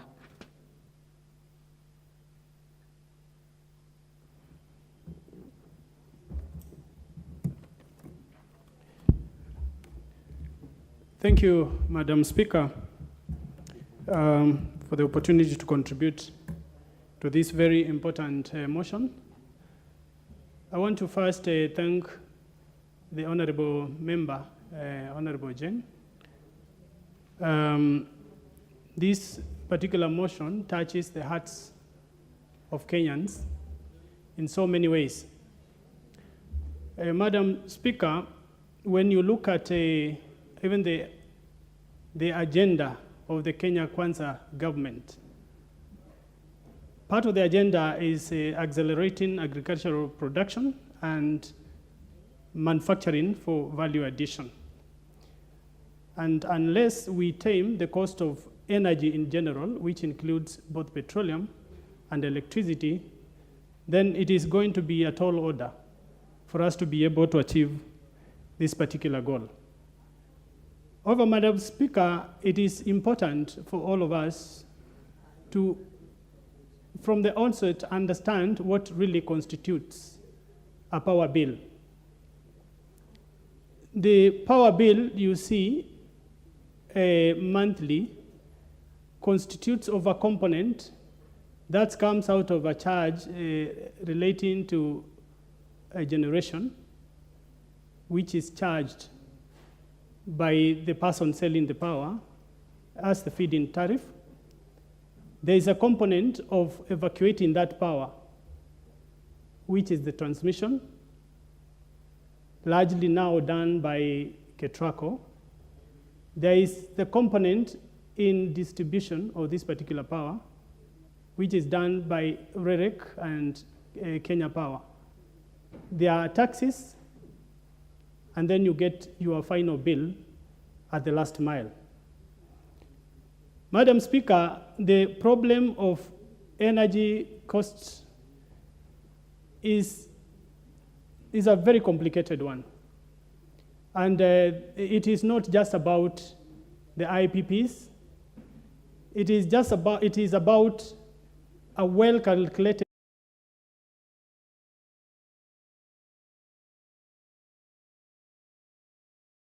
and even tried to use all possible means to frustrate the process of getting affordable power. We have a generator like Kengen, and to give you quick statistics, 1 year sampled, I think last year, but one, the total power produced by Kengen was 72% of the total power that was bought by Kenya Power. 25% of the total power bought by Kenya Power was from other IPPs or independent power producers. Now, the interesting math is that this 72% bought from Kengen was actually the same cost in terms of how much Kenya Power paid Kengen. It was the same cost as the 25% that was sold to the same Kenya Power by independent power producers. Now, the cartel system is such that if today these IPPs we are talking about were to switch off, I will want to guarantee you that we would not have power in the country, in as much as it's very little power supply they are providing us, because they have refined the system to hold us hostage. And how? We need to understand power. It's not about generation. The most important thing we need to put into consideration is how to evacuate the power that we produce. The cartels have devised a way to ensure that we do not succeed in evacuating cheap power to Kenyans, because that is where now the main issue is. And I want to give you an example. If you go to the dispatcher one evening when we have our highest peaking demand, you will notice that we only have about 5% to play around with. We are almost using every other power that we can be able to access. You will notice that there are many a times when we have idle power at KenGen that we are not using, and at the same time we are buying very, very expensive power by thermal power producers. And then you ask yourself why. Now we have what we call on-grid and off-grid connections. There are Kenyans who are not yet connected as part of the main grid. And these Kenyans need access to power. Now, there has been a deliberate effort to frustrate connecting these Kenyans to the national grid by frustrating such connections by KETRACO that would otherwise evacuate this power and then relieve or retire the expensive power connections. And therefore, while KenGen is selling power to us at a cost of 6 US cents per kilowatt hour, we are forced at times to buy power at over 52 US cents per kilowatt hour, while we still have surplus at KenGen because we can't evacuate this power from KenGen to where it is needed. Now, when I looked at the BPS, for instance, I saw a deliberate effort to ensure that we take longer in doing projects that are low-hanging fruits that will quickly evacuate power, this cheap power, so that Kenyans can access cheaper power. And then you will find that there has been a strategy to deny funding to this kind of projects that evacuate this power. And one of those projects, for instance, I want to give you an example. We are buying power at 52 US cents per kilowatt hour from Muhoroni gas. Muhoroni gas is the most expensive IPP in the country. Now, Muhoroni gas can be retired. For instance, if we complete the Sondu-Homa Bay Awendo line, if we complete Lesos-Nakuru line, Bomet line, then we actually evacuate geothermal to otherwise the same places that are served currently by Muhoroni gas and otherwise. But what will the cartels do? The cartels will ensure that they use forces to ensure that you don't complete these lines so that they continue selling expensive power. When you look at, for instance, largely bigger part of cost has been surviving on Kipevu until now we got a connection from Suswa, which was still not enough to evacuate enough power from Mombasa region. Now we have done the Suswa-Mariakani line. Look at how much we would require to evacuate power from Mariakani to parts of Mombasa, Dogokundu, and others. Then you find that it is a small component. But that component, in many of the budgets that we are receiving, you find that that particular component has not been prioritized for funding because there are, of course, thermal producers who would want to navigate their way to ensure that they continue selling expensive power. And therefore, Madam Speaker, it is important for us to understand that there are various components that contribute to our power bill, the biggest being the cartels under the IPP arrangement. Again, ourselves, allowing ourselves to be blackmailed by these cartels, the process of signing contracts that are skewed to continue fleecing Kenyans. Madam Speaker, the committee takes this particular motion very serious. The resolution proposed that the committee should undertake a complete inquiry into this particular matter. I want to commit on behalf of the committee that we are going to give this particular exercise or particular motion the particular priority that it requires, and we'll report to this House. And you can expect that there is going to be heads rolling on this particular matter of energy cost. it's so huge that it can't be handled in a day, in a matter of minutes, but we are going to come up with a comprehensive report. We understand that. Thank you. Before the next speaker, allow me to recognize 2 delegations in our galleries. One delegation seated at the speaker's gallery, Kerwa Secondary School from Kikuyu constituency, Kiambu County, and another delegation from Makueni University Students Association from Makueni, seated in the public gallery. Join me in welcoming them to the National Assembly. The next speaker will be Honorable John Waluke of Sirisia. Not in the house. Honorable Harrison Kombe from Magarini.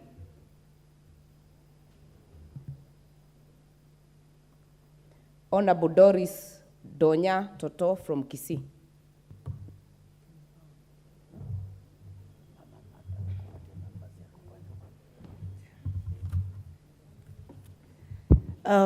Thank you very much, Madam Speaker.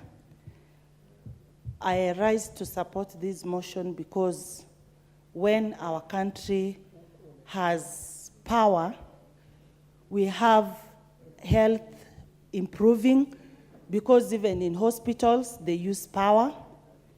We have comfort in our homes. Sometimes we go to the village, and when there is no power, you feel that you don't have life. When you move to our schools, if there is power, the teachers will have extra tuition for our students. It will basically improve our economy. When there is enough power, even our productivity goes high.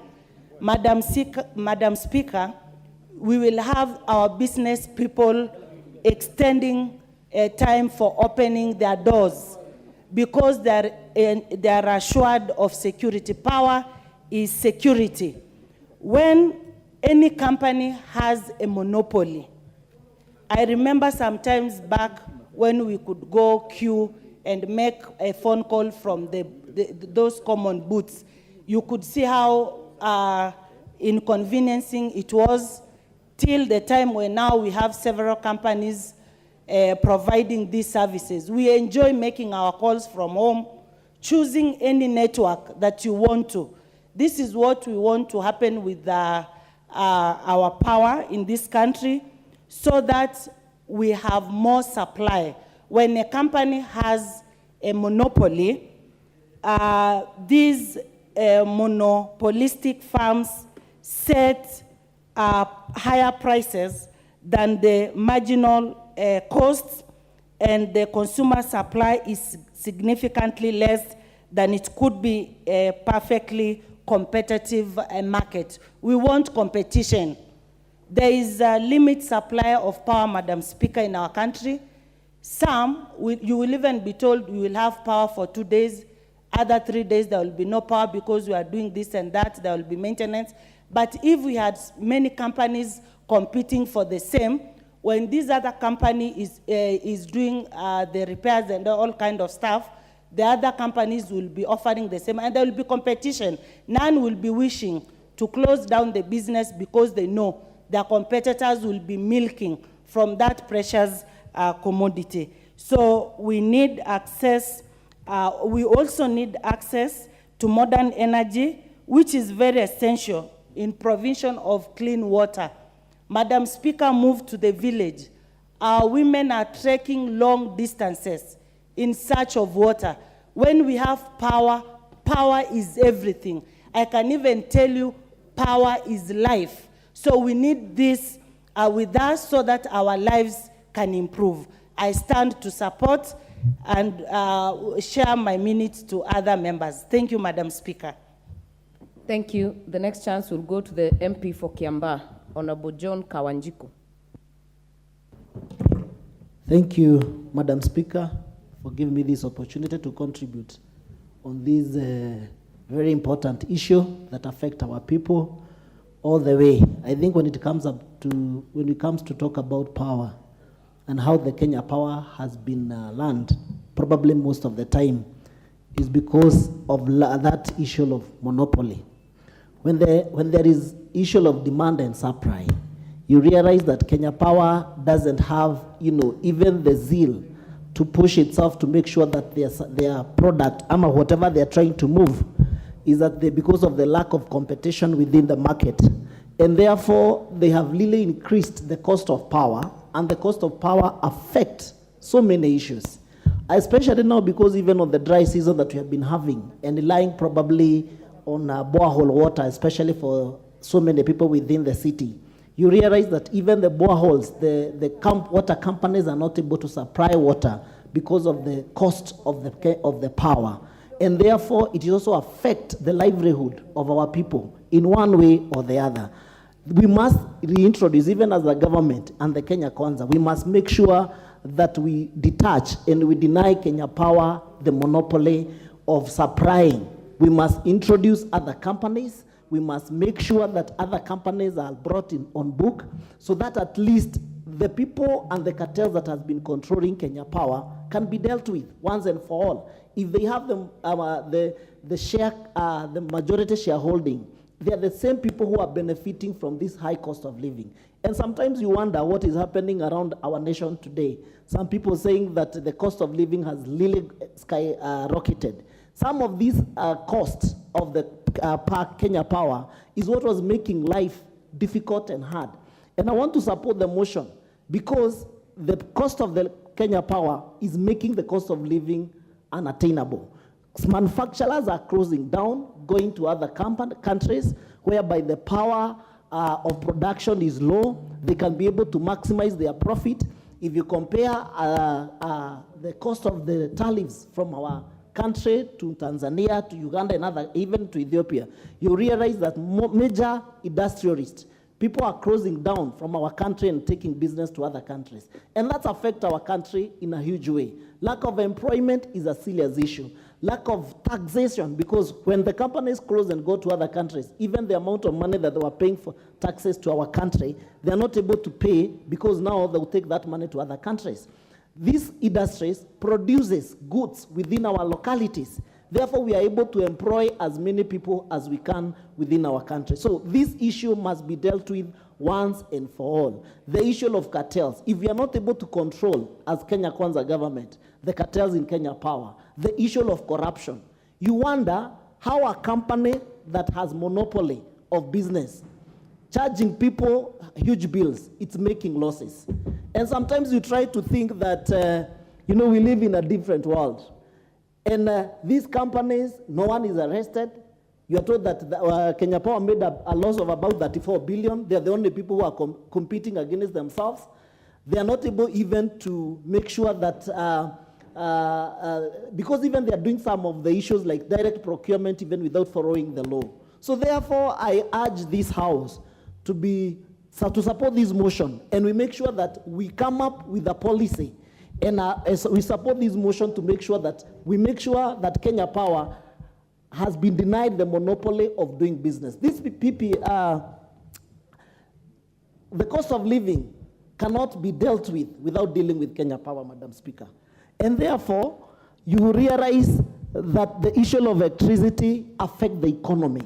And if you are not able to produce, if you are not able to support manufacturers, if you are not able to even irrigate, because when we talk about the food production, we are talking about irrigations. And for us to irrigate even our farms, because we can no longer rely on rain season, we now have to think of a way to make sure that we plant season, we irrigate our farms so that we can be able to produce food, so that we can also be able to sell and sustain the people within the country. Therefore, Madam Speaker, if we don't deal with the issue of Kenya Power, it is going to bring this country down. And that is what is happening. We have seen people going to Maandamano on Monday, and now they are saying they'll be doing it again on Thursday because of the high cost of living. This issue, if it will have to be dealt with, and even us as Kenya Kwanza, we must make sure we deal with the issue of demand and supply. We must deal with the issue of monopoly of Kenya Power. We must streamline Kenya Power, whether it is to bring new board and make sure that those people who have been brought on book have the interest of people at heart.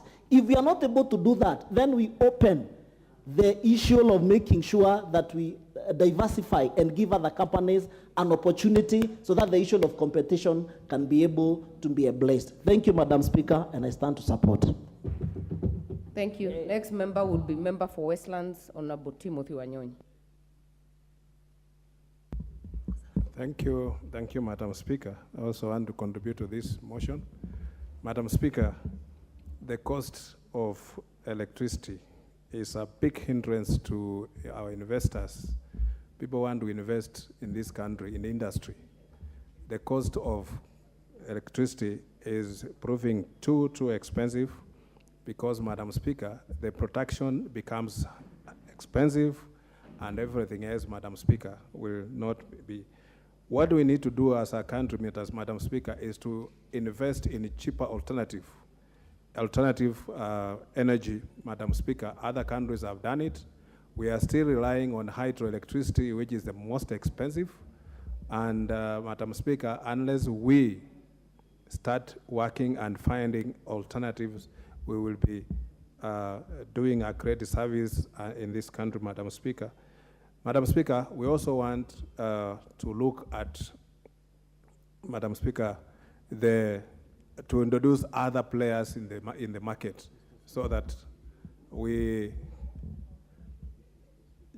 so that we, Mr. Speaker, we start liberalizing the market so that the consumer now will benefit from that. Once we still have Kenya Power with its inefficiency, because we have more blackouts than we have the light.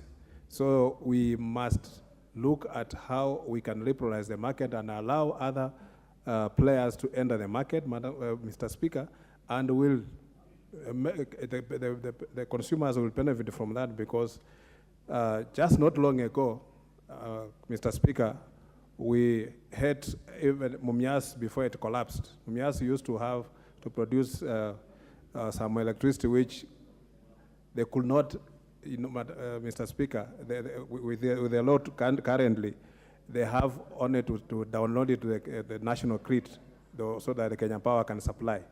And also we find that KenGen, which is the ones who produce electricity, Mr. Speaker, and gave it to Kenya Power to supply. You find they are selling to Kenya Power at cheaper rates, and the Kenya Power is selling to consumers at a very expensive, at a very high rates, Mr. Speaker.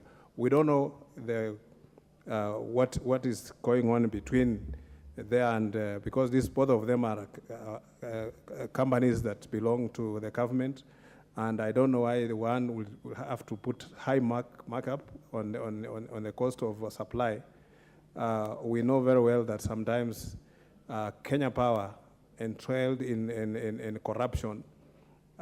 So much has gone on, Mr. Speaker. We are told that even the company is in financial problems, so it cannot even give the supply that we need.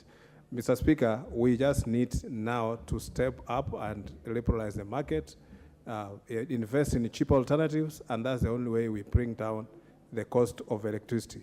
Thank you, Mr. Speaker. Thank you so much. This chance goes to the Honorable Ruku of Mbeere North.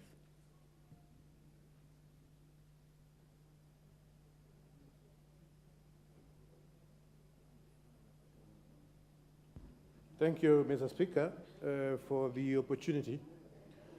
Mr. Speaker, the competitiveness of any nation when it comes to the economic performance within the region and within the group is determined by the cost of energy, and the cost of energy determines whether the nation is able to do manufacturing of different goods within its economy. Kenya has been uncompetitive as far as manufacturing is concerned compared to the regional, within the region of this, the East Africa region.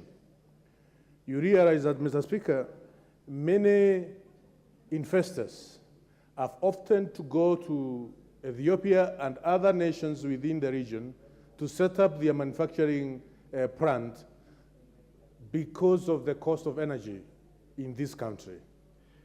This House, Mr. Speaker, must stand with the people so that we can be able to improve the economic performance or the economic development of the nation.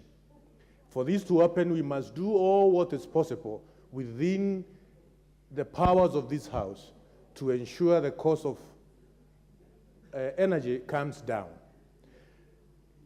What has been proposed by this motion is very genuine, is the interest of the nation, is the interest of the people of Kenya, to see to it that not only the household which will be paying less cost of power, but also the businesses we have and the businesses which want to set up the plant in this nation.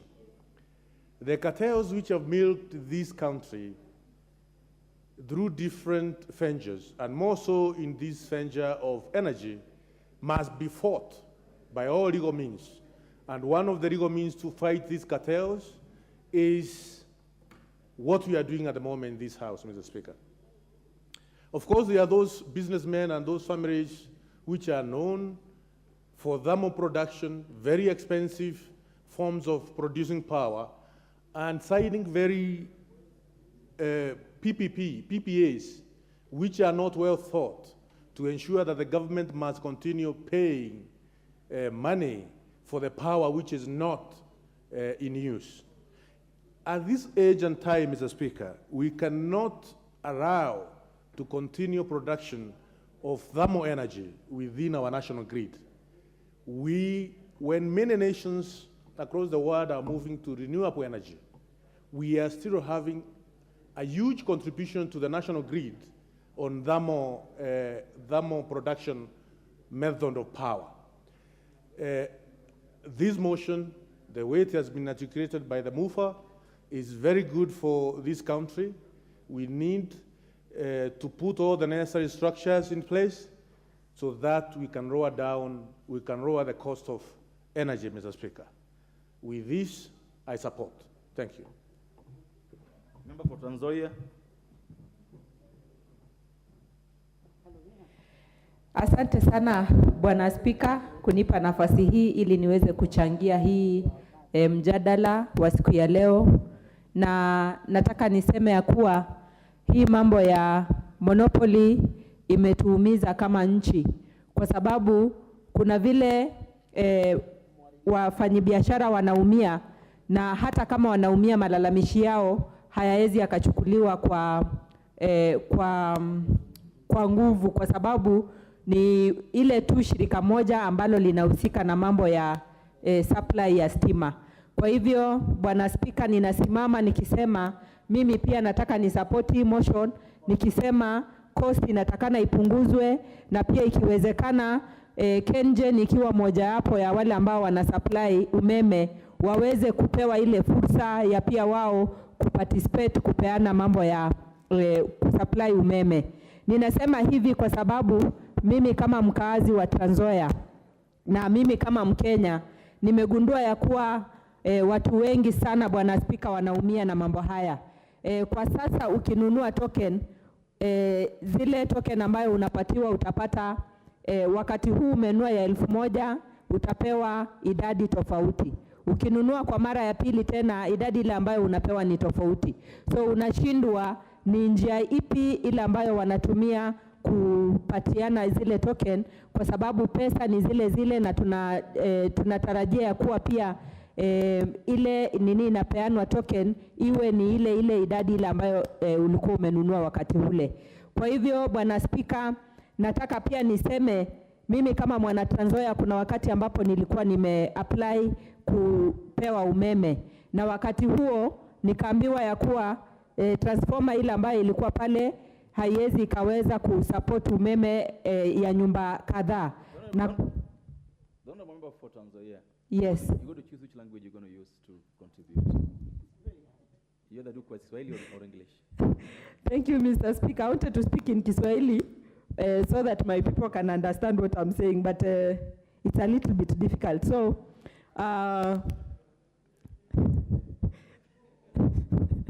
You could have allowed me to continue that way because I understand the language. You shall continue in Swahili, the way you started. Okay. But ensure that you use Swahili. Sometimes in Swahili is so difficult. Thank you, Mr. Speaker. Let me continue in English in that case. So, Mr. Speaker, I also stand to support this motion by saying that we need to improve. I would just to encourage you to proceed in Swahili, the way you started. That is what terminology zikinishinda niendelee pia na you sawa sawa. Asante will sana. contribute in Swahili, the way you started. Asante Bwana Speaker. And members, just to clarify, that when you start in Swahili, you have to continue in Swahili to the end. You start in English, you end in English. Thank you, and proceed. Thank you. Asante. Bwana Speaker, vile nilikuwa nakueleza ya kuwa mimi kama mkaazi wa Trans Nzoia, kuna wakati ambapo nilikuwa nimeapply stima. Nilikuwa nimeomba stima. Assist me applies.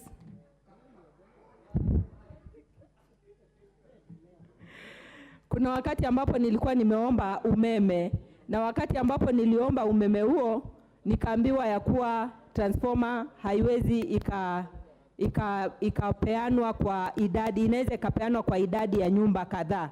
Na wakati huo nikapatiwa bajeti ya shilingi 1.8 ni milioni 1.3. Na swali langu kwa shirika lile nilikuwa ni hii transformer ambayo ninalipia milioni 1.3, wakati ambapo nitakuwa nimeiweka, ni mimi nitakuwa naishughulikia ama itakuwa ni yangu peke yangu ama itakuwa namna gani? Na nikapata shida sana Bwana Speaker, kwa sababu ya kukua na hii mambo ya monopoly. Inakuwa vigumu zaidi kwa sababu hauna mahali pengine unaweza ukakimbilia ili kuweza kupata umeme. Kwa hivyo nataka niseme Bwana Speaker, ni vyema kama tutakubalia pia KenGen, kwa sababu tunaona wao wanapeana kwa bei ya nafuu, wanauza kwa bei ya nafuu kwa Kenya Power, na Kenya Power wanatuuzia kwa bei ya juu zaidi. Ningependa kuomba Bwana Speaker ya kuwa pia tuweze kuwaruhusu KenGen wawe mmoja ya wale ambao watakuwa wanasupply umeme kwa wananchi wa jimbo letu la Kenya ama jimbo la Trans Nzoia. Na nataka niongeze nikisema gharama ya maisha imeenda juu sana. Na sababu ya gharama ya maisha kwenda juu, sababu moja ni kwa sababu ya umeme. Ukiangalia katika nchi yetu, umeme ndio ni kama inatumika kwa kila kitu ambacho tunafanya.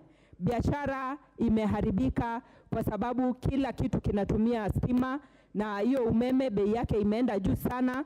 Kwa hivyo Wakenya wanaumia na hata biashara zimeanguka, kwa sababu wale ambao wangependa kwenda kufanya labda kutengeneza nywele ama kusiaga ama kufanya kitu fulani, utapata wameacha kuenda kwa sababu bei ya bidhaa imeenda juu.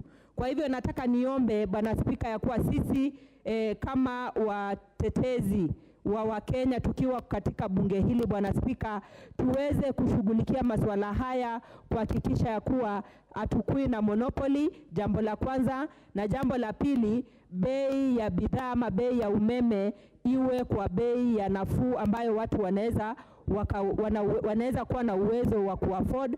Na jambo la tatu Bwana Speaker, pia ningependa kusema ya kuwa Kenya Power wamekuwa wakitumia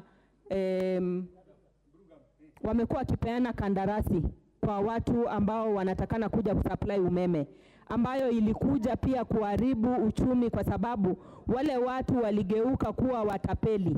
Kuna watu ambao waliweza kukonektiwa umeme kule Trans Nzoia, na baadaye wakaja kuambiwa Bwana Speaker ya kuwa connection yao sio halali, na wameumia sana kwa sababu ilibidi waweze kulipia kwa mara ya pili ili waweze kupatiwa connection kwa mara ya pili, na ili hali walikuwa wameshawekewa umeme. Kwa hivyo Bwana Speaker, nina support motion ambayo imeletwa na Bi Jane Kagiri ili tuweze kusaidia watu wetu katika nchi yetu kuhakikisha bei ya umeme imerudi chini. Asante sana Bwana Speaker.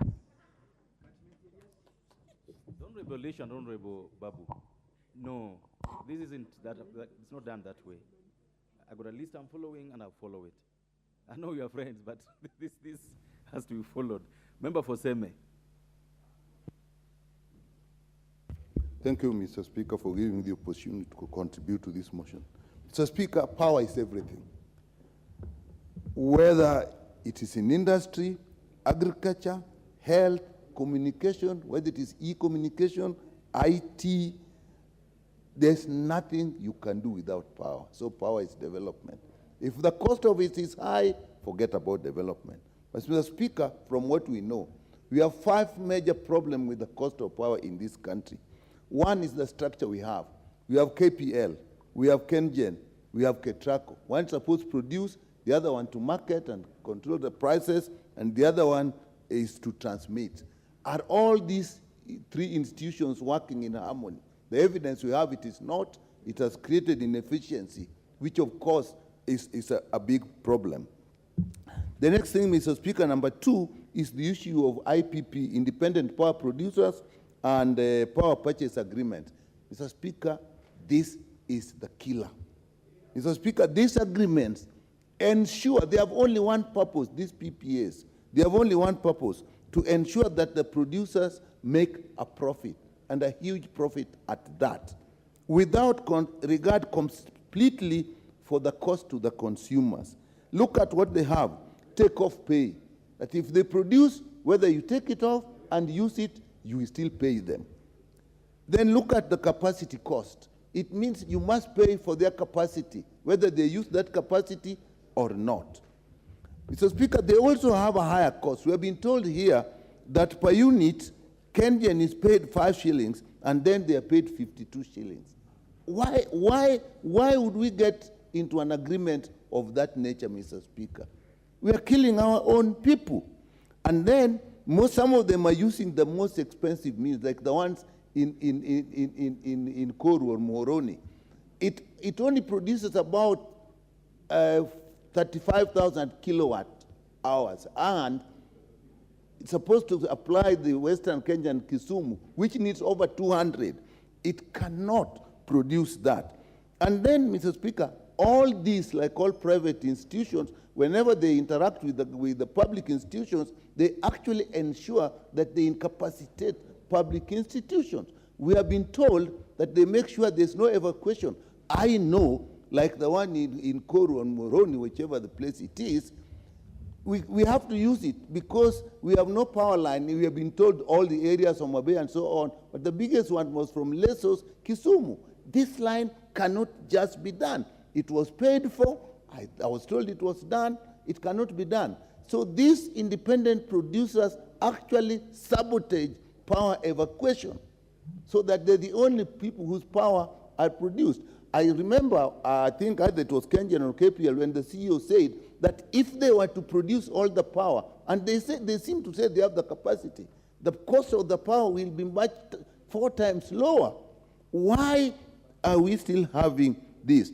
And Mr. Speaker, the third thing that is really worrying is that all these costs are transferred to the consumer. So they don't care whether you are inefficient, whether you produce with a very high mode of production of power. Whatever happens, you transfer the cost to the consumer. And Mr. Speaker, why is it possible? Because we have a regulator, EPRA, and this is a weak regulator. It is not independent. It is subject to political manipulation. And so the private sector, the IPPs, literally with their small production of 20%, they are controlling the whole industry of power to the country. So, Mr. Speaker, this is where we have. And this regulator is not only in power, in oil, take EPRA. You people should have noticed that the small oil marketers are actually disappearing. You are only remaining with the big ones. You have Total, you have Rubies, you have Shell. But you can remember, many years back, these were there, but there were other small. The EPRA regulations has made it impossible for the small people to actually market oil. They have the cost for landing, they have the cost at the pump, and then the small marketers buy from them. There is no price in the middle for the reseller. So that these people, they produce, they import, and then they also sell at the pump, and they sell to the resellers. What do they do to the resellers? They sell to them at their pump prices. How can those people compete with them? So they are all moving the whole thing to foreigners in oil. IPPs are doing the same. So, Mr. Speaker, all these, KPL, KenGen, Ketraco, IPPs, all these people are out to exploit Kenyans. How can you have IPPs competing with KenGen? Mr. Speaker, I've had experience that whenever the private sector gets to work side by side with the public sector loses out. I'll tell you, there was a time Kenyatta Hospital, I say what I know, was able to produce its own intravenous fluids. It was a production unit. It was said, oh, this is not its commandate, it should treat people. And then that unit was actually stopped, and we started buying these fluids outside. They were so expensive. When there was an attempt to go back to that, you find that the private sector then actually sabotages that. The same has been with oxygen until COVID came. Then people realized that the private sector, we have to be careful. I know we have the public-private agreements, but we have to be very careful. So, Mr. Speaker, in my view, the issue is the IPPs and the public power purchase agreements and the structuring of the three organs that produce power. Unless we look at that, Mr. Speaker, we are not going anywhere. And let me tell you, Mr. Speaker, when we talk of corruption in this country, the assumption is that it is in the public sector. It is like a tango. It takes two to dance. The giver is as guilty as the taker. And let me tell you, all our war against corruption in this country has gone the wrong way. We have actually targeted the public sector, who is mainly the taker. We have done nothing absolutely about the private sector, which is the giver. Until we address that issue, we are going nowhere. We can't think we are going to clean one side of the coin, and that coin will work if the other side is not clean.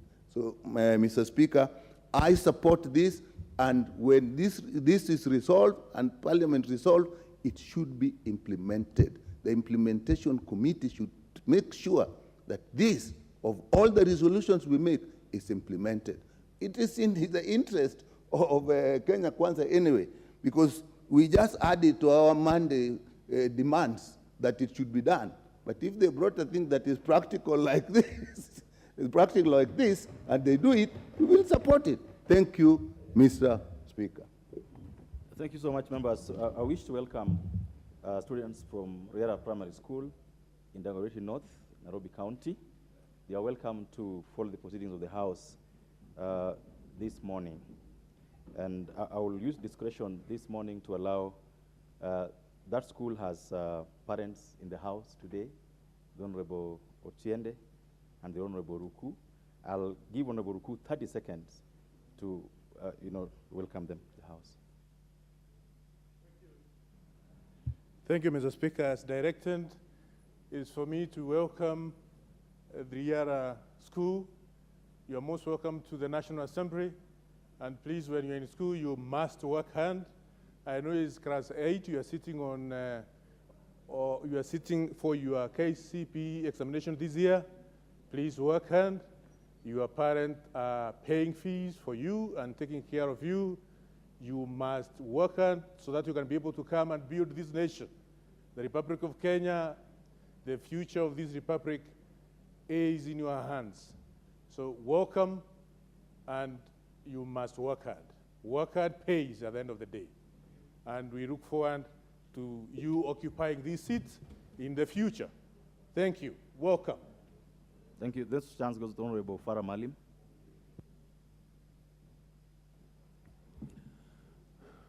Mr. Speaker, this motion is long overdue. Mr. Speaker, in this country, the problem we have, if we have what you call an elite capture of the economy of the country itself. And the elite I'm talking about is none other than the political elite from the word go. Mr. Speaker, Kenya Power used to be a government parastatal, KPLC, and did such a fantastic job initially, fully owned by the government, with a few others, very, very few strategic investors at some stage. But later on, the political elite who basically controlled this country opened it up for privatization in line with what was called the SAPs, the Structural Adjustment Program, some times back. And the architects of the Structural Adjustment Programs were basically what you call the First World and the donor community. The idea was that when the continent got independence and the African did not have the capital necessary for the black people in this continent to engage in business, and all these things were controlled by foreigners, the government had to create the parastatals that were going to protect both the consumers as well as protect the system of the day. When they brought in the structural adjustment programs, was basically to try and take back all these corporations so that we become dependent on them and the multinationals can come to our countries and take over our economies. Our elite was even smarter than that. They began taking over those strategic companies themselves. Mr. Speaker, if you go to the UK, the British telephone BT can never be privatized. It's always government owned. The British Railways is always government owned. You cannot take away such strategic institutions or sectors of the economy as power, as what they call the railroad, as telephone communications, and privatize it. Those are supposed to be run by government parastatals. Now that we privatized it, the elite went further. And they began now bringing in what you call the independent power producers to be able to deal with the demand for more power, for industrialization, and other economic developments we needed in the country. And they got into these contracts with Kenya Power. And these contracts are one-sided. They are determined, they are dictated, and they are forced by the leaders of this country, the political leaders of this country. Mr. Speaker, if you want to go into politics in the US, you take your property and wealth into a blind trust and you are not allowed to do business anymore. Anywhere in the world, there's something called conflict of interest. This is the only country where you have a minister for finance who also owns a bank or has an interest in bank. This is the only country where you can find somebody in the telecommunications, what they call on the mobile sector, an investor, but also is a regulator in the Ministry of Telecommunications, the Communications Authority. This is the only country where you find people are in a sector which is so critical to the livelihoods of Kenyans that they have the investors in the milling corporations, which is our staple food in the country. They're investors in the milk sector, and they also run the country, they control the country. Mr. Speaker, this has got to stop. And none of us knows who owns these IPPs, what they call the independent power producers. That is how Kenya Airways was destroyed. We had what was called the East African Airways. The political elite destroyed the East African community, not because they wanted something more for Kenyans, but they wanted something more for themselves. And we remember those political elites of those days. Most of you are very young people and can't remember, but I remember myself in 1997 because I was a grown-up person there. 77. Mr. Speaker, we have to take back our country and give it back to Kenyans. We don't have to liberate ourselves and get independence from a foreigner. We have to get independence from the state capture by the political elite from day one who have taken over this country. I know you are a member of the hustler, so-called hustler movement in this country.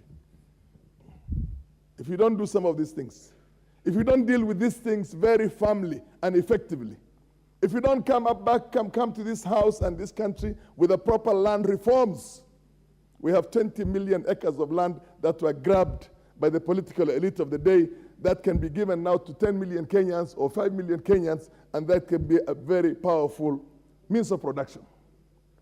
It is not there. It is not there. If you are not going to do that, you're going to say that they just needed this so that they can capture power and go back to business as usual. And Kenyans of yesterday and the Kenyans of today are different. If you don't tame these people, you don't tame right now, go back to Kenya KQ, find out how Kenya KQ was bankrupted the way it is. And tell us so and so, who was a minister, who was the deputy president, who was the president, who God knows whatever he was, is the one responsible for this, what do you call, a mess in the place. And we go back as Kenyans and say, bring back that money. The same thing also with the IPPs. How do you contract IPPs? And the only thing they are supposed to do is that you are not paying them for consumption, you are paying them for capacity. You are paying them for capacity. Mr. Speaker, this country, I was a young man when the East African community was coming down, and we were told Kenya is a man-eat-man society. We have been a man-eat-man society for far too long, for over 60 years. If we're not careful, those people out there, those Kenyans, 67% of them who cannot get 3 square meals in a day. The poor Kenyans who are professionals, who are technocrats, who are working in all the sectors in this country, but cannot afford to pay for the power today. They can't send their children to good schools. Because we privatized everything. The elite went into education. I grew up in this country when the best schools were the government schools. Today, we don't have that. Because the political elite of the day invested in education, destroyed the public sector, improved what they call the private sector. I grew up in this country when my own dad in 1966, when this place was called King George, just changed the name that time, Kenyatta National Hospital, had an accident and he stayed there for 3 months. And it was one of the best, literally the best medical facility in the country. The political elite went into the health sector. They have gone into the health sector. Because they went into the health sector, that's why we have problems in the public sector in terms of health. Until such a time that the individual Kenyan can get, Mr. Speaker, can I plead with you to give me just 2 more minutes? Okay, thank you very much. Until such a time that you can go into a public health sector and get better services than Nairobi Hospital, Aga Khan Hospital, MP Shah, until such a time that we do not have any meaningful independence in this country. Go to the US, UK. Go to UK today. The NHS is the best health facility in that country. The National Health Services, financed and owned by the British government. Every person, every Brit,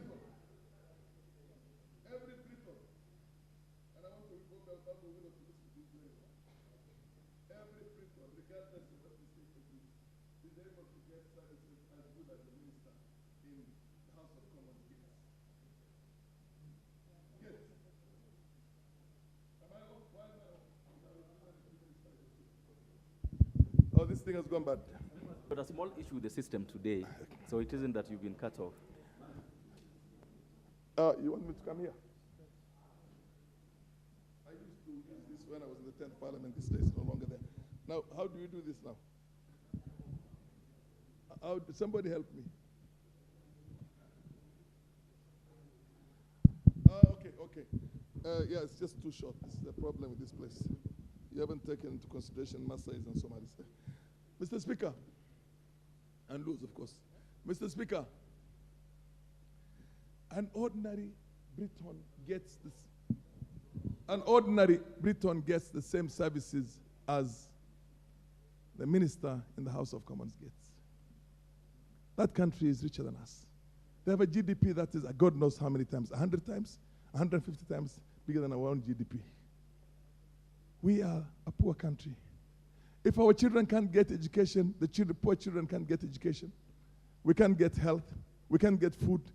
What is this country going to be? J.M. Kariuki said Kenya is a country of 10 millionaires and 10 million poor people. Mr. Speaker, we must deal with all this. We must deal with every sector of this country that affects our economy. A country cannot develop unless there are 4 fundamental things. Power, cheap power. Water and sanitation that is available to everybody and cheap. And a transport network. We don't have any of those ones. We might have achieved something, but we are way below the capacity.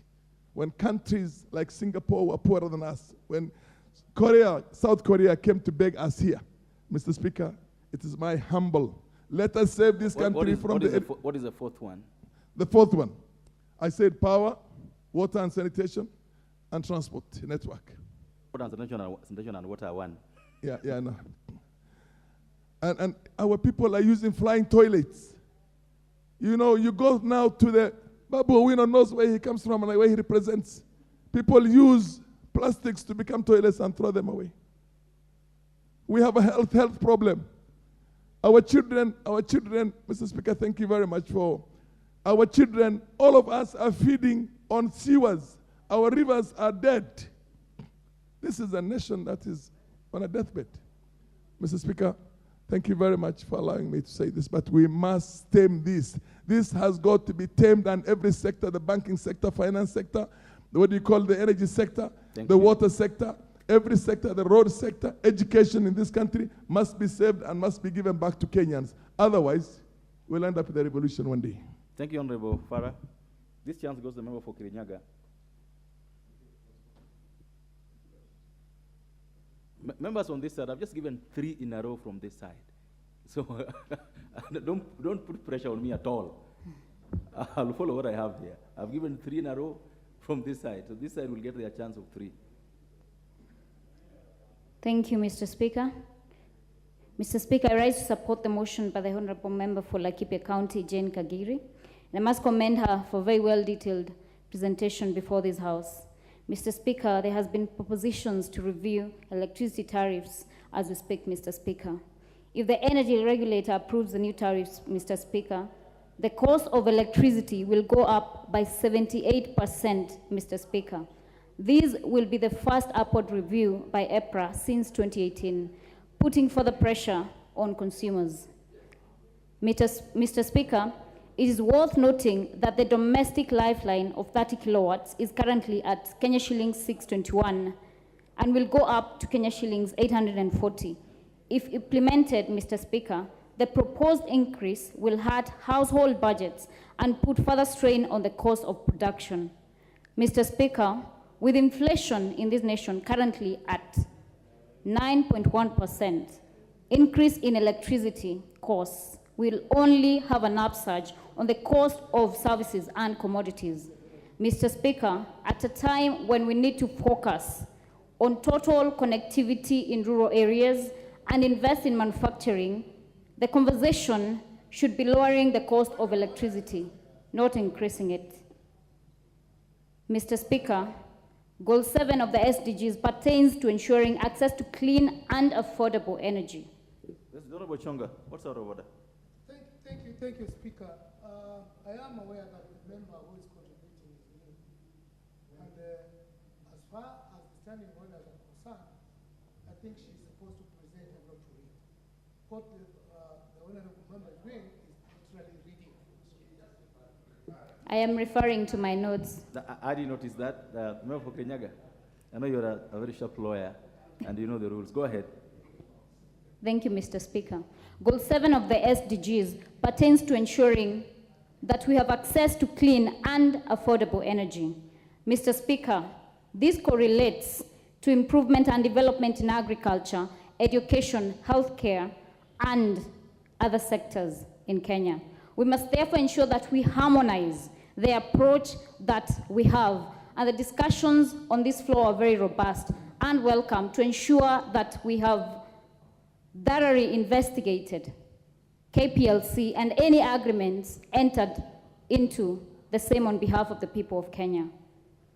Mr. Speaker, monopolies fuel abuse. They leave people with limited and little choice. Mr. Speaker, Kenya Power is a monopoly. It is a behemoth that we must deal with and deal with urgently. Mr. Speaker, the 1997 Act led to unbundling of the Integrated Utility Program and Company. However, Mr. Speaker, despite subsequent legislation in the energy sector, we have seen that bulk transmission is still undertaken by Kenya Power. Mr. Speaker, I speak on this floor that we must open up electricity distribution competition. Mr. Speaker, thank you. Well done, member for Kiambu.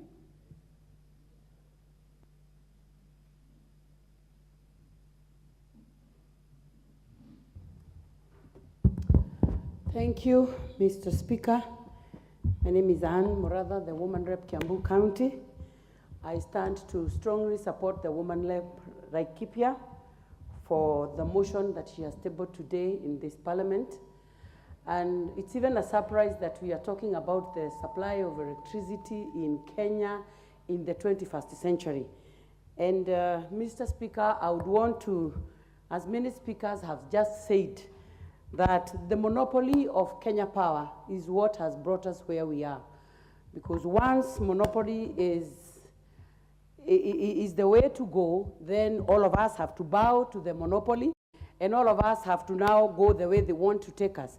And you see, monopoly many a times will make all... Is it a point of order or a point of contribution?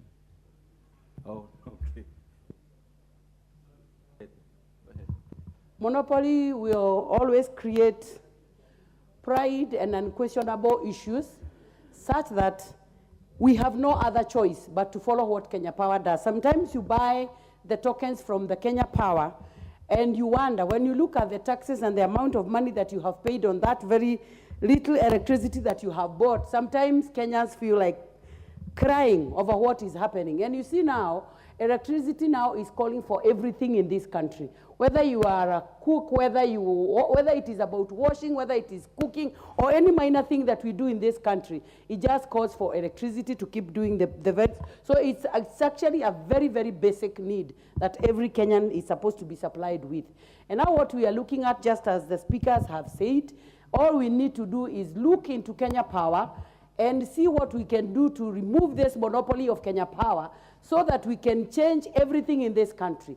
And I am sure, Mr. Speaker, when we sort the issue of electricity in this country, we'll have sorted so many other problems. We will have sorted even the issues that are there in our politics today. We will have sorted the problems that are all over in this country. And even when we tell our people that we have no employment, they should start creating jobs for themselves. When we give them electricity, even in the rural areas, then we are assured that everybody can be able to stand on themselves when we are able to supply all this. So, Mr. Speaker, I stand to support the motion by the woman rep for Laikipia, and I stand with her, and I agree with her 100% that this is the way to go. Thank you, Mr. Speaker. Well said. Member for Mathioya.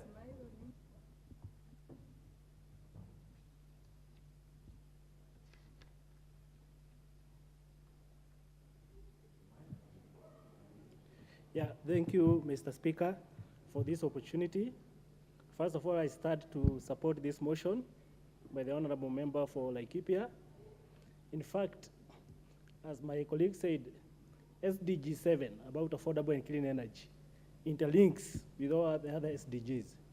Without clean and affordable energy, we cannot end poverty in this country. We cannot also solve the issue of hunger. We cannot solve also the issue of insecurity. And also we cannot solve also the issue of piecemeal access to education in all parts of this country. Mr. Speaker, I think the issues that are here, one is the price of electricity, and number two is the affordability or the access to this electricity. If you look at this country, I think there are almost 40% of this country still cannot access electricity. And this is something that the government needs to look at. I remember in the last government there was a last mile connectivity, which still leaves 40% of this country without power. So the government needs to move with speed to ensure at least everybody in this country has a right to be connected with electricity. Mr. Speaker, Kenya, we are lucky that 85% of the energy in this Kenya, for this country, is clean energy. That is hydro and geothermal.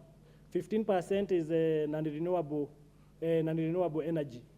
But still, if you compare Kenya with a country like South Africa, if you try to divide the total megawatts that are supplied in this country with the number of inhabitants in this country, you will find that each inhabitant will have around 50 watts per person. But if you go to South Africa and they are relying on coal, that is non-renewable, each South African will have 1,500. So, of course, we commend the government. We know, we have seen that they are trying to buy power from Ethiopia and other countries so that we can boost energy. Mr. Speaker, you know, if we don't act on this issue of electricity, then we will not be able even to solve other issues. Mr. Speaker, when I was in school, we used to learn about the seven dams that used to provide hydroelectricity power. Still, I think we have not added any more. And this was a long time ago, about 20 years ago. I think this is a high time Kenya builds multi-purpose dams, the dam that can be used for irrigation, but also it can be used to provide hydroelectricity power. Because right now the rainfalls have started. We have rivers that are not drying up, yet all this water ends up in Indian Ocean. We really need to see how we can harvest this water for both irrigation, food security, but also to provide electricity in this country. Mr. Speaker, thank you very much, and I fully support. Thank you. Member for Busia, followed by member for Embakasi East.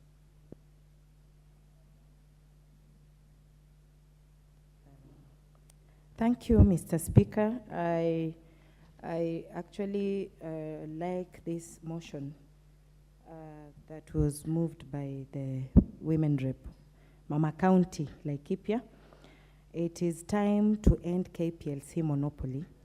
The president should actually open up competition so we can have fair or affordable bills, because at the moment even parents nowadays don't help their children to do homework appropriately. They have to switch off like prematurely before finishing the homework. And also the unreliability of Kenya Power is very annoying. If you are an investor, you cannot be attracted to such a thing, because 1 minute you have electricity, another minute it is not there, no apology. It is time everybody else who is affected by Kenya Power, it is time we started taking them to court to compensate the loss. Because if a factory makes a particular amount or a particular product in a quantity that they are, you know, it's their norm, and then it's interrupted, it is time this Kenya Power started compensating, because they are too expensive and they do nothing when they cut off electricity. Then it is not attracting investors. If we allowed other companies to come in, I think we will at the same time create jobs for other young people, because our country is experiencing a high percentage of unemployment, and yet we have this one company that is doing whatever they want and wish at our expenses. Also, we would love to understand who are exactly the shareholders of this Kenya Power, or who is running it, and why are they allowing this Kenya Power to take advantage of the citizens. Thank you. Thank you very much, Mr. Speaker. I rise to support the motion. Mr. Speaker, number one, what has killed Kenya Power in this nation is poor leadership. That is management, poor management, and to be precise, is corruption. Mr. Speaker, I'm in Public Investment Committee where we oversight Kenya Power. And the losses that Kenya Power is making, Mr. Speaker, you can't imagine. And just the other day, they were making profits. As at now, they've started making losses. Mr. Speaker, electricity literally, and any nation cannot do without electricity. And increasing the prices of electricity in a nation literally increases the prices of goods and services in that nation. Mr. Speaker, if you increase the value of electricity today, the manufacturers who are manufacturing different goods will literally increase the prices of goods to compensate for the high value of electricity. That's why the cost of unga is high, because when the electricity is high, then the cost of production must be high. Therefore, the finished product, the cost will be high. Mr. Speaker, and that goes to any other good that is being manufactured, because in every factory or industry, electricity is used. Number two, Mr. Speaker, even the cost of fuel will be high depending on the cost of electricity. Because in this country, if you increase the cost of electricity the way it is, then the pumps are even using electricity. Therefore, the cost of fuel must go up. Mr. Speaker, the cost of electricity must not only be reduced in this country, but electricity should be provided for free in this country, like other countries. We remember when President Gaddafi was in Libya, electricity was free. There's a country called Turkmenistan in Central Asia, bordered by Caspian Sea and the Karakum Desert. Mr. Speaker, electricity is free. I'm mentioning what's bordering that country just so that you know that I know that electricity is free in that country.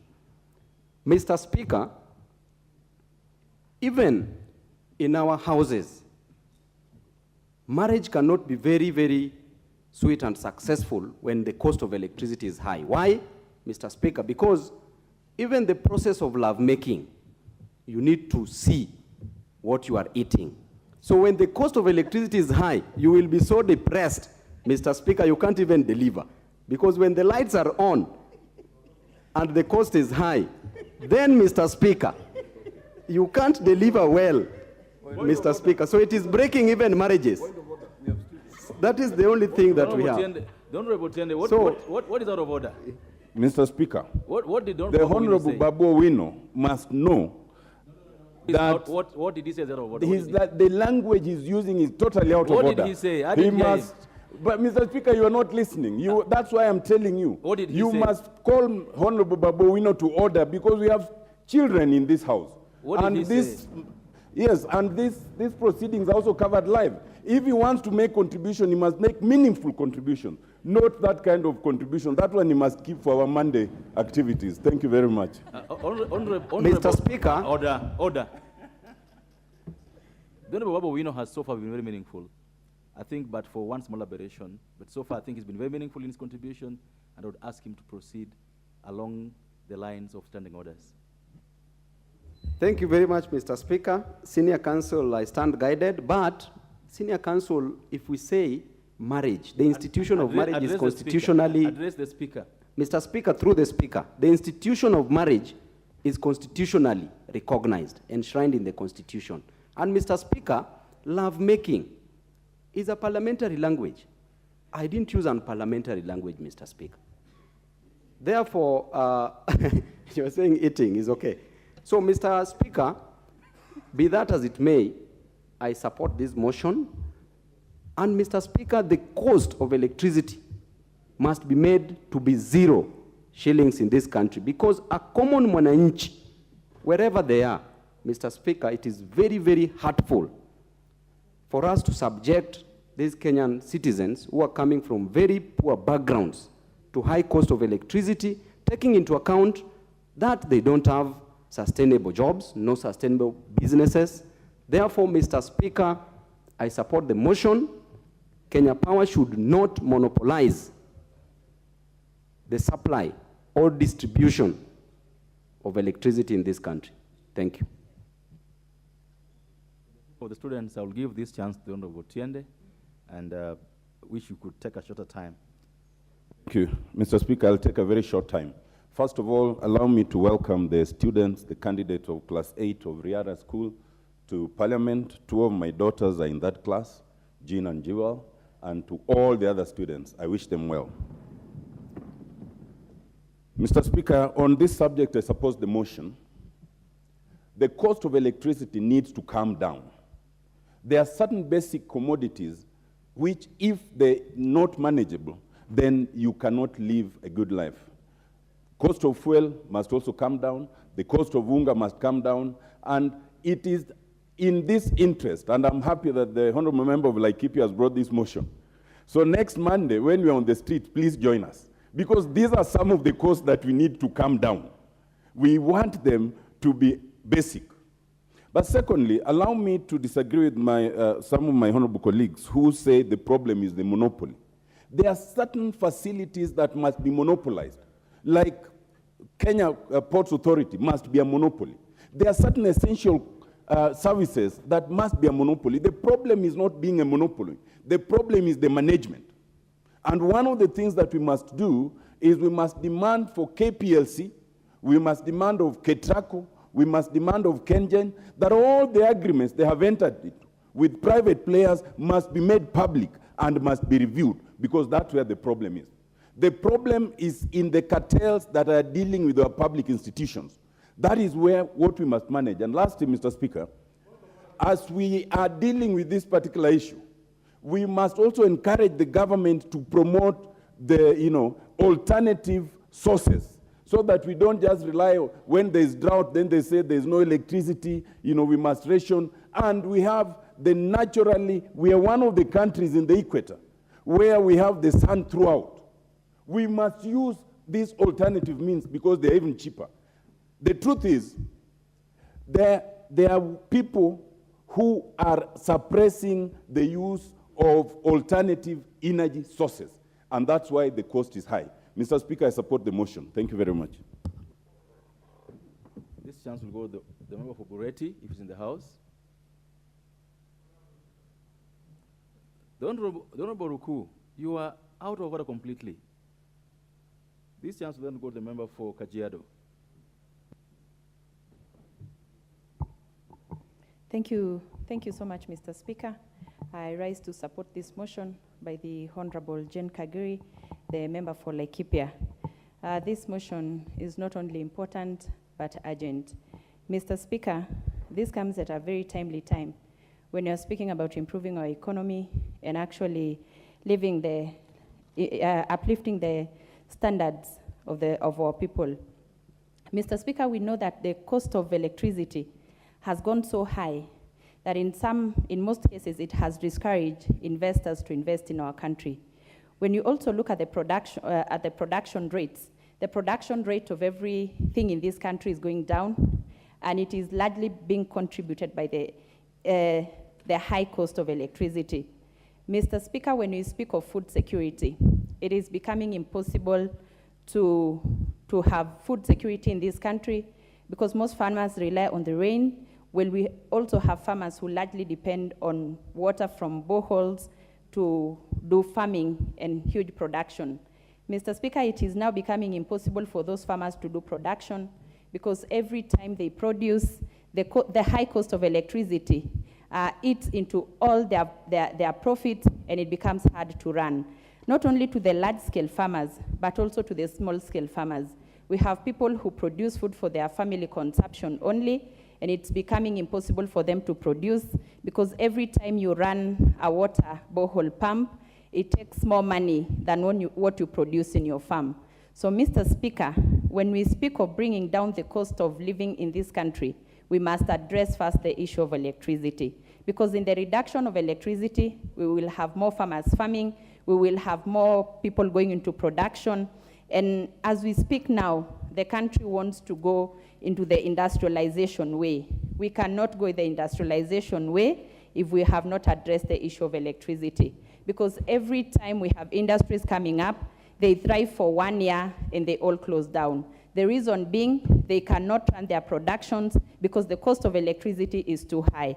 Mr. Speaker, I think it's a high time that we all join hands and seek the reason as to why this electricity is becoming a menace, a thing that is affecting the economy of this country, and not only the economy of this country, it is actually contributing to most of the things in this country not working.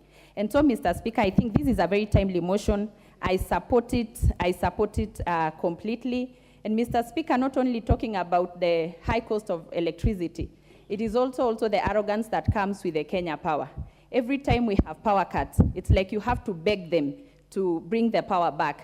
I live in an estate, and just the other day we did not have electricity, and every time you call, they tell you that they have to receive calls for at least 10 people living in the same estate for them to bring back the electricity. What kind of arrogance is that, Mr. Speaker, for a company that is so monopolized that also it is you also have to call so many times for them to bring it back?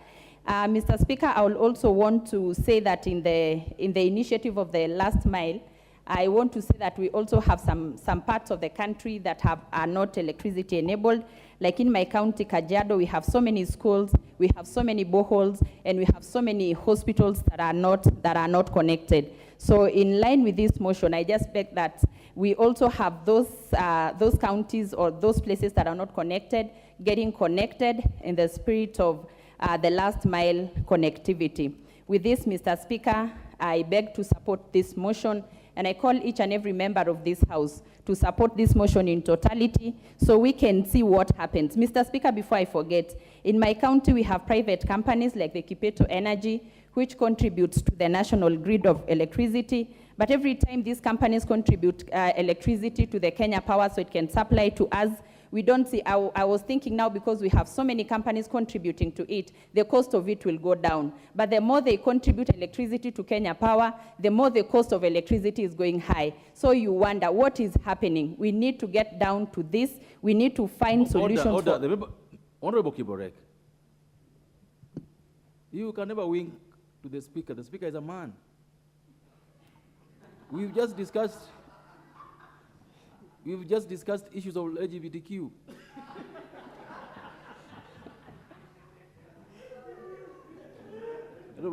Continue to finalize.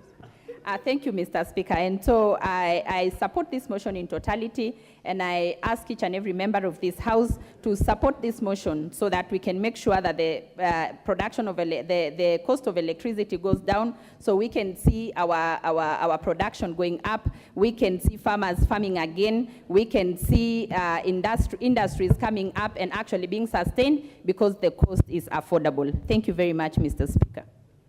Thank you. Member for Met East.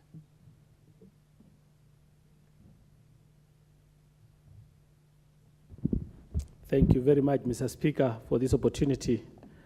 For your information, Mr. Speaker, I think last week I saw in the order paper that this bill was supposed to come, but unfortunately the LGBTQ motion came, and I had written the notes about this. Fortunately today, thank you very much, Mr. Speaker, I'm getting an opportunity to raise on this very important motion, whereby I'm going to say that it has been long overdue.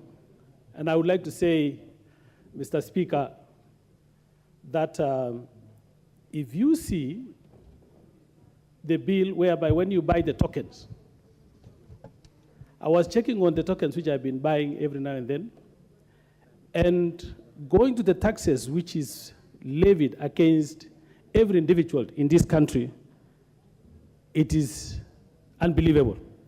Because only if you see around 45% is what is meant for you after buying the tokens. And for some of us who are capable of buying tokens every now and then, I've been thinking about the common man, the voters who voted for us in our respective constituencies. Mr. Speaker, 45% meant for me, and the government taking 54%. 54.3, that is around 55%, Mr. Speaker. This is the time whereby we need to stamp our authority as a parliament and regulate this institution like Kenya Power. I was asking myself, what is the point of a government entity selling to another government entity? You generate, which is KenGen is a government-owned, Kenya Power is government-owned. Why can't we regulate or legislate in this house and make sure that even KenGen can generate electricity and sell to us and sell to the country? This is where all these taxes come in, because KenGen is selling to make a profit. We normally hear KenGen has made so much billions. We are also Kenya Power making billions, and this is at the expense of every individual in this country. This is something which I want to say also. The issue of IPP, the independent power producers, we need to go down in depth into this and make sure that we know who are the real owners of these independent power producers. Mr. Speaker, I would like to say, I've never understood all these taxes, because if you can see the taxes which are being charged on us, there is VAT, which is common, there is fuel levy, there is Forex, EPRA charges, there is WRA charge, REP charge, and inflation charge, which is going all the way up to 54%, taken from the common mwananchi or anybody who is buying, who is using the Kenya Power. Some of us have even decided, I'm telling you, it was not long ago. Personally, in my house, I've installed the solar panels because it is becoming unbearable. I cannot manage this Kenya Power. I'm a member of parliament, which I can say I might be supposed to be affording to buy the power from Kenya Power. But how about the common mwananchi, the voters who voted for us, these people who are doing the welding in all our villages around there? It is becoming unbearable, Mr. Speaker. I beg to support this motion. Thank you so much. Thank you. Member for Game, followed by the member for Machakos. Thank you, Mr. Speaker. I rise to support the motion by the women rep of Laikipia on management of the costs of electricity in this country. It is only in Kenya, I think, that we have beaten the law of demand and supply. Anybody would imagine that if there's a high supply and low demand, the price then would be lower. Or if there's high demand and low supply, the price would be up. To trace my steps, by 2017, the country was producing 2,300 megawatts. Currently, we are producing 2,900 megawatts. Consumption of power in 2017, in the evening when Mama Mboga was cooking, was 1757. Currently, the consumption has grown to 2243. What does that tell us? It tells us that the consumption or absorption of power by ordinary citizens is growing. And if we don't check, we may end up where we have more demand than supply. I think Kenya Power needs to wake up. And the government needs to put its foot down to restructure Kenya Power so that it meets the needs of the citizenry. For the last 4 years, Kenya Power has had 4 different managing directors. That should tell us something. That should tell us that the ministry either was sleeping on the job or there are a lot of politics in the management of Kenya Power. And the last exit at Kenya Power, the chair of Kenya Power, the lady who left, we raised it in our committee. There was a conflict of interest. She was the Director General of EADB. But are you going to be discussing the DG of EADB, or do you want to make a contribution? I want to relate an event in Turkana Wind Power and EADB.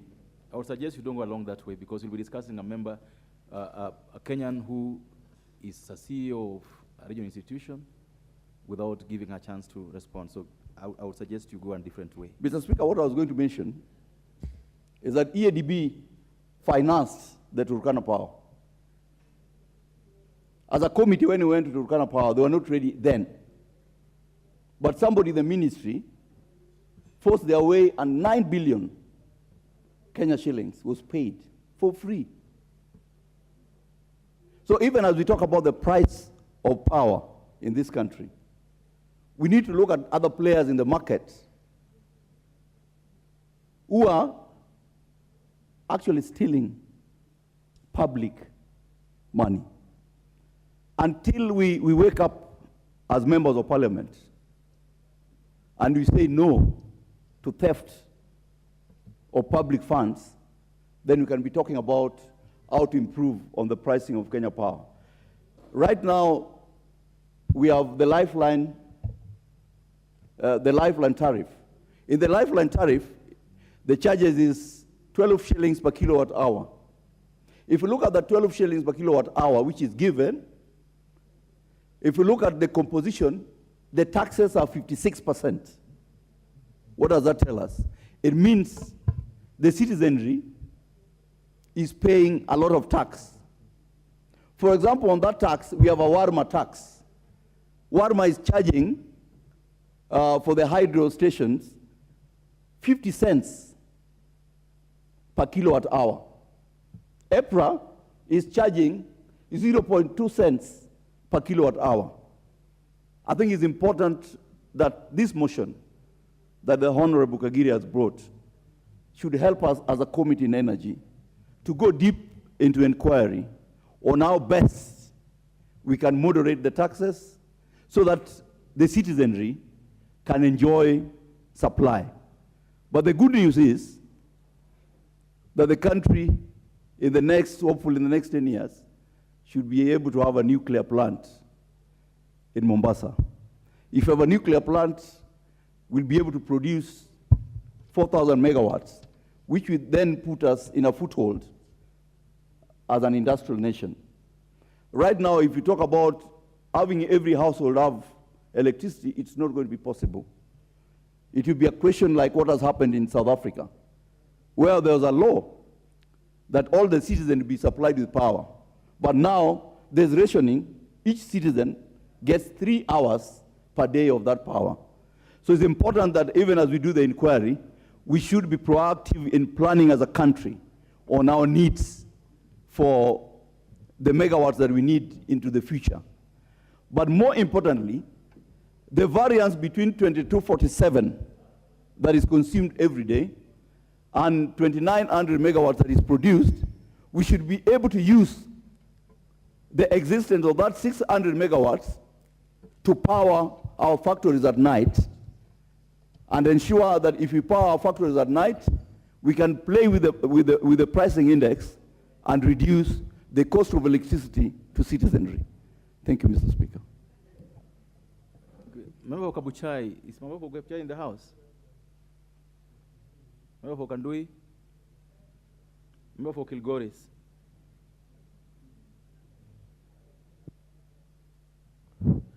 Mr. Speaker, I also stand to support this motion. Mr. Speaker, I wish to thank the honorable member from Laikipia. I can see that good things come from Laikipia, because this motion now touches actually every citizen.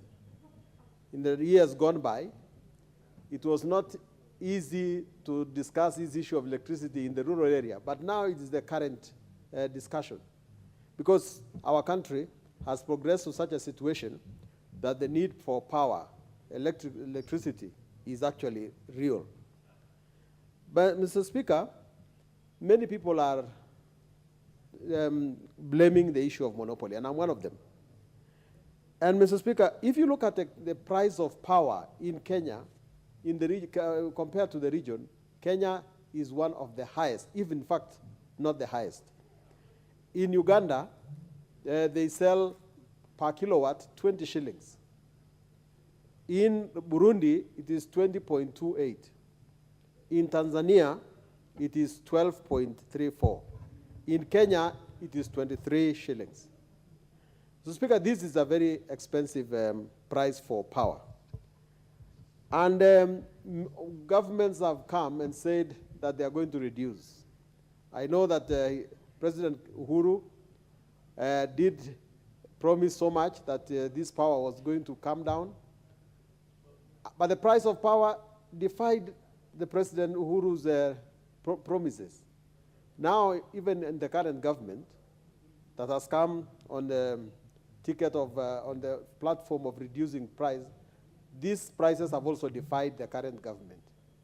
And we have to address ourselves, what is the issue behind this? I know originally, we used to think that there was only one source of producing power, which was hydroelectricity. But now we have diversified. We have geothermal production of power. We have the wind production of power. And I know that there are some companies, like the tea factories in Kericho, the tea companies in Kericho, that actually produce some amounts of electricity, although they do consume and sell to the grid. There are sugar companies that have wanted to use bagasse or ethanol to produce power. The sources of production of power have increased. We are no longer in those days when we used to get power from ginger. We have power all over.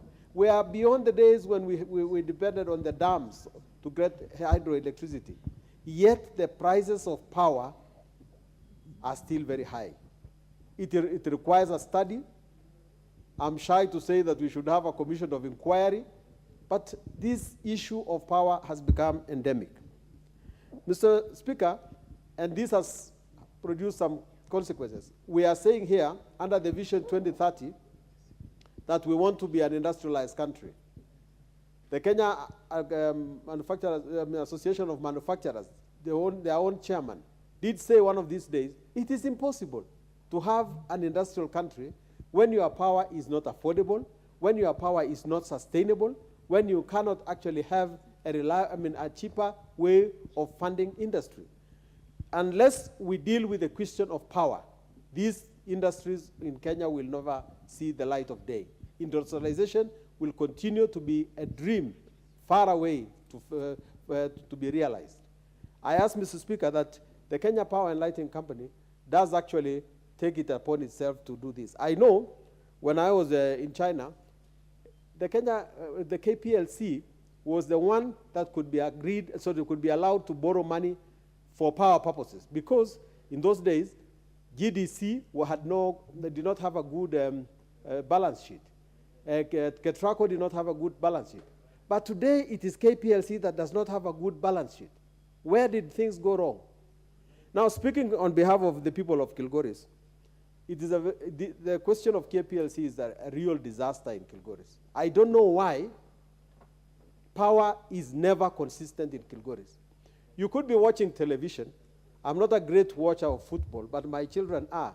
And when you think the goal is about to be scored, KPLC switches off. And you don't understand. I was not in Nairobi to watch the demonstrations. I was watching on television. And then the power went off. Mr. Speaker, there is hardly anything you can do with power in Kilgoris. People who run butcheries have to have their meat being rotting. If you have kept your milk in the fridge, if you are using anything as a hotel, there is no power that is consistent enough to make your business sustainable. And the reason is that we are not connected. We do not have a transmission center in Kilgoris. We are far away from our headquarters in Narok, and our friends in Sotek have taken this advantage that I don't know how they ration the power so that Kilgoris only gets a little bit of it, and the rest of it goes to serve the Bomet interest. I call upon the people, Kenya Power and Lighting, to put up a station, a reliable station, to serve the people of Kilgoris. In fact, the people of Kilgoris do not even have a Kenya Power and Lighting office. They just have an operational one for technicians. You do not, if you want to ask a question about why the power has gone bad, they refer you to Sotek. Sotek is in Bomet County. We are a sub-county far away from our own county, but we do need to establish a connection where we can solve our problems with power. The last thing, Mr. Speaker, is about the billing system in KPLC. You can live in a small apartment in Nairobi and still pay power as if you run an industry on Mombasa Road. There is no formula. The guys come and look at your meter, and I don't know, they look at it with what eyes, and they give you a bill that you ask yourself, supposing I was manufacturing bread somewhere on Mombasa Road, how much would I pay? If you can just pay a lot of money for living on an apartment. And then it is not consistent. If all of you live on an apartment block, one is paying 2,000, another one is paying 20,000. When are we going to get a more consistent way? Probably not manual at all. There was a time that the KPLC gave responsibilities to NYS to do the billing, the reading for them. And in that time when NYS was reading the meter, the bills were fair. But when these guys came and they realized that they have to raise money from consumers, from unsuspecting consumers, they were given specific instructions. And this I must say, I suspect. They were given strict instructions to go and inflate the bills. And today, you don't know, Mr. Speaker, what you're going to pay next time. I know you might have a big house in Nyanza. You have another one in Nairobi. You have your own business. You are actually working for KPLC because the amount of money you pay for them, and then they don't even acknowledge. They are very rude. They don't have good customer service. They do not have a way of managing their customers. And that's why one time I said, Mr. Speaker, if I go to heaven and I find a KPLC person there, I know I'm in hell. Because how do you go to heaven under these circumstances? You are literally ripping off the people of Kenya, and then you are saying that you are doing your job. Mr. Speaker, this monopoly must end. And when it ends, Kenya will be a good country. I support. I'd actually given the chance to the member for Machakos. We skipped her. Go ahead, member for Machakos. Thank you so much, Mr. Speaker, for giving me this opportunity. I want to thank in a very special way Honorable Jane Kagiri, Laikipia Women Rep, for the well-articulated, researched on the power sector and this motion. Power has become a menace, and it has become very devastating in this nation. And I want to thank her so much because she has revealed a lot.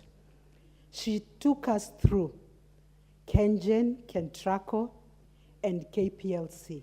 And what has come out clearly is that KPLC is no longer interested in serving the citizens and giving power to its citizens and to the nation. But it has just become a rotten den where cartels have taken control.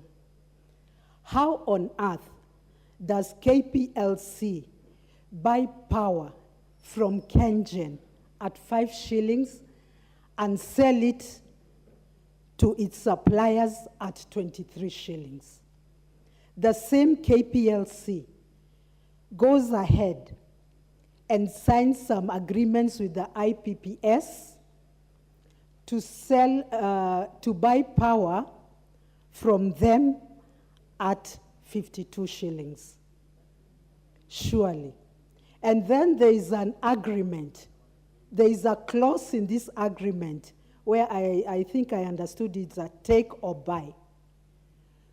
Whether you buy the electricity or the power, you still have to pay for this power. Yet KenGen is supplying power at 5 shillings, and we are not exhausting the power at KenGen. it shows that there are cartels that are controlling Kenya Power. And this has to come to an end, because power is a commodity which is of utmost need for our citizens, for our hospitals, for the industries, and also for the investors that want to come to invest in our country. Power is one of the few items that they will check on the cost of power in the country. So how long will we suffer? And that is why I thank the Honorable Jane for bringing up this issue. And we want to say this. We are the ones here in Parliament that are bestrode with making sure that the laws, the regulations that govern are well thought of, and they are enabling us as citizens to get the right prices or services. And that's why we have to look at this clause. We have to insist on getting the agreements that IPPS and Kenya Power have laid down, so that at least this monopoly can come to an end.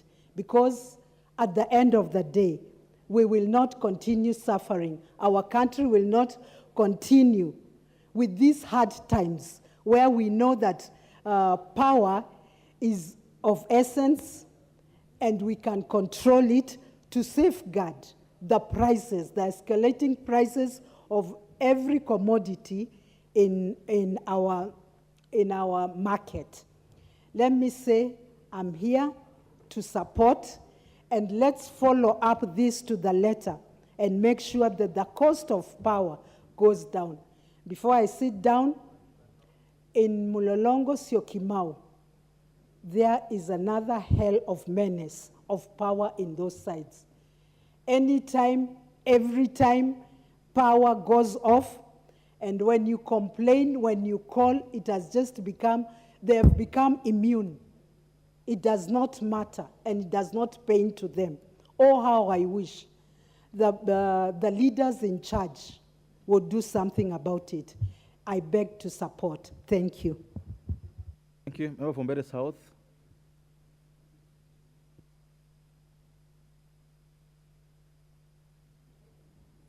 Thank you, Mr. Speaker.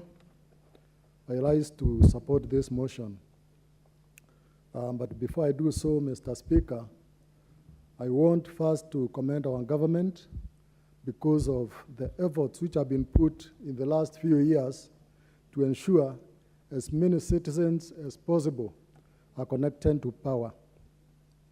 Mr. Speaker, in our language, we usually say that people don't count the goods, they only count the bad part.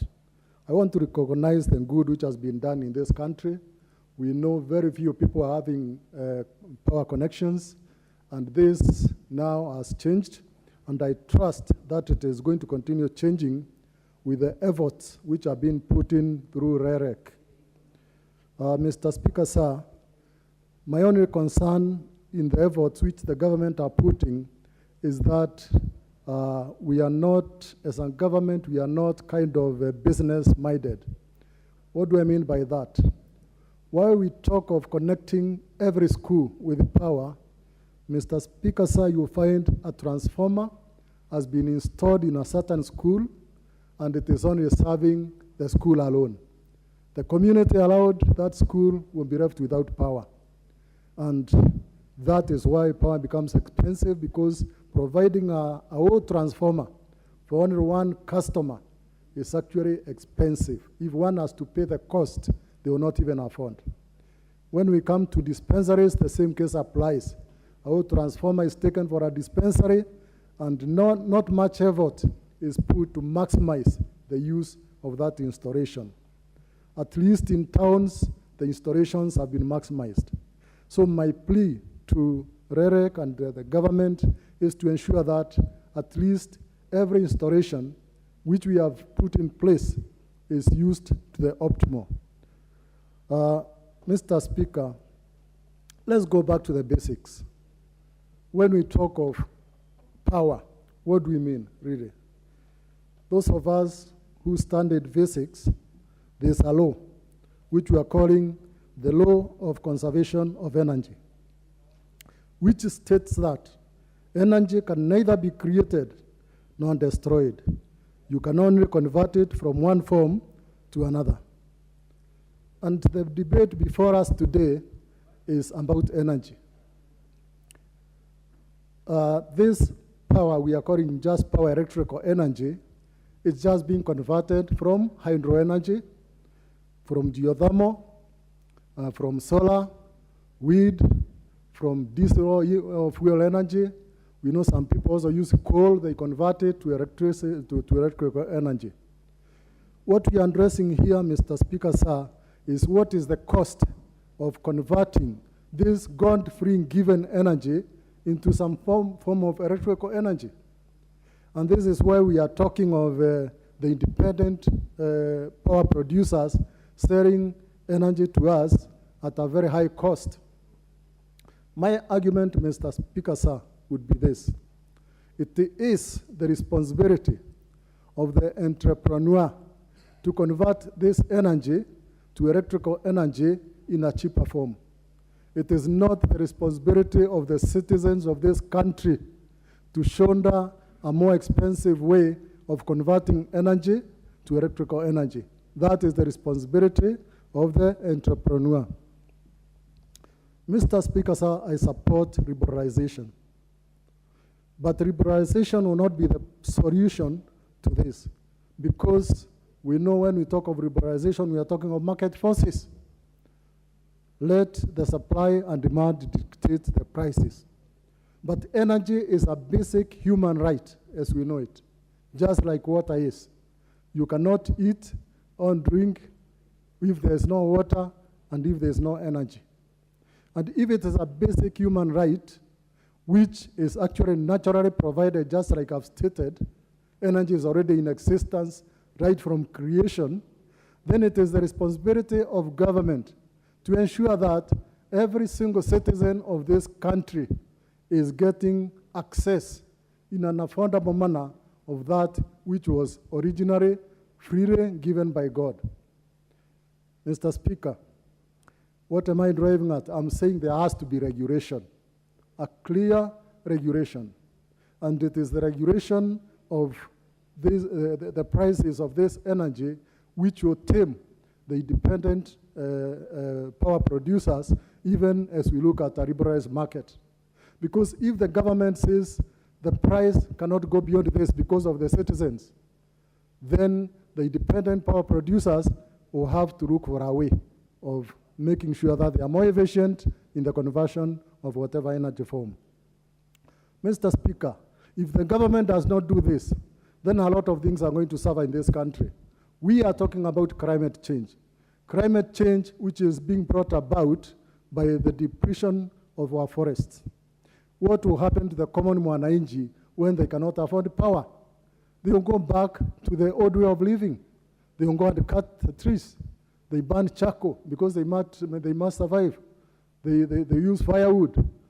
So, Mr. Speaker, it negates the efforts of the government to say that we plant many trees, yet on the other hand, we are discouraging the mwananchi from using the source of energy which would save these forests. So I recommend that there must be regulation. Number two, if conversion of energy to electrical energy becomes expensive and it goes beyond the level of affordability by the common mwananchi, Mr. Speaker, sir, then the government should come in and subsidize. We are talking of subsidizing production. Energy or electrical energy, like we have discussed in this house today, is being used in every area of production. So for things to be produced, items to be produced in an affordable manner, the government will have to subsidize if regulation will dictate thus the price has to be high. Mr. Speaker, as I conclude, I want to mention a few things about Kenya Power. Kenya Power has got too many cartels which are operating with the organization.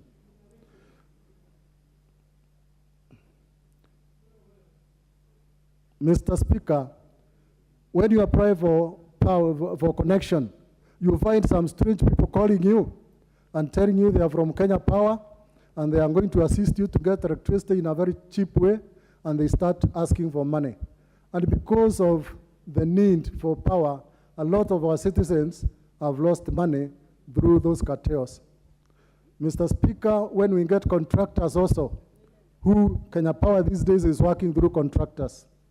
These contractors, they will come and install power, and over and above, they extend some connections, which are said to be legal connections, to wananchi who actually don't know.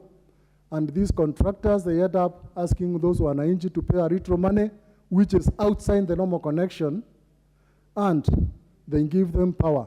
Only later for Kenya Power to come and call these ones illegal elections, connections, and they disconnect the wananchi. So wananchi are losing a lot of money. On the other hand, Mr. Speaker, sir, you find that where a legal connection has been installed, the wires will be stolen at night, because these contractors who go to give power for these illegal connections, actually they don't buy the material. They are just doing an installation in one site, and when they go to another site where they want to give an illegal connection, they go and cannibalize those wires, they steal those wires.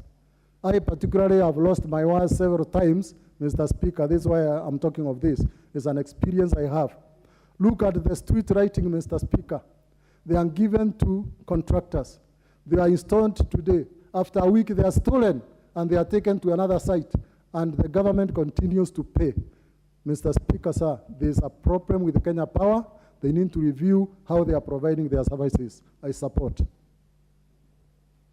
Ochonga, what is the problem? Mr. Speaker, there is no problem at all. Okay. All what I wanted to tell you is that this motion is very, very crucial. Most members would wish to contribute to this motion. Looking at the time, I could see, I understand the standing orders, Mr. Speaker, but looking at the time, I don't see whether all of us are going to contribute. Personally, I've been patient here since morning, and I understand nobody is against me. So I only wanted, if possible, we be able to contribute for, let's say, 1 minute, 2 minutes, so that we can have all the people have a chance to contribute. That's only the problem that is here with me. It was going so well. His 10 minutes, he had those 10 minutes for himself. And just to advise that in future, if you want to limit the time, you have to do it before the debate on the motion starts. I agree with you absolutely that the interest is a lot, but as you'd imagine, I've also just been following the list. I've like, the only member I'm going to give next, I've skipped him like 4 times because I wanted to balance. So I'm also just looking at the list and looking at how far you are. So allow me to just do it the way it is on the list, like I always do. The next member here would be the Honorable Ochanda, followed by the member for Gichugu.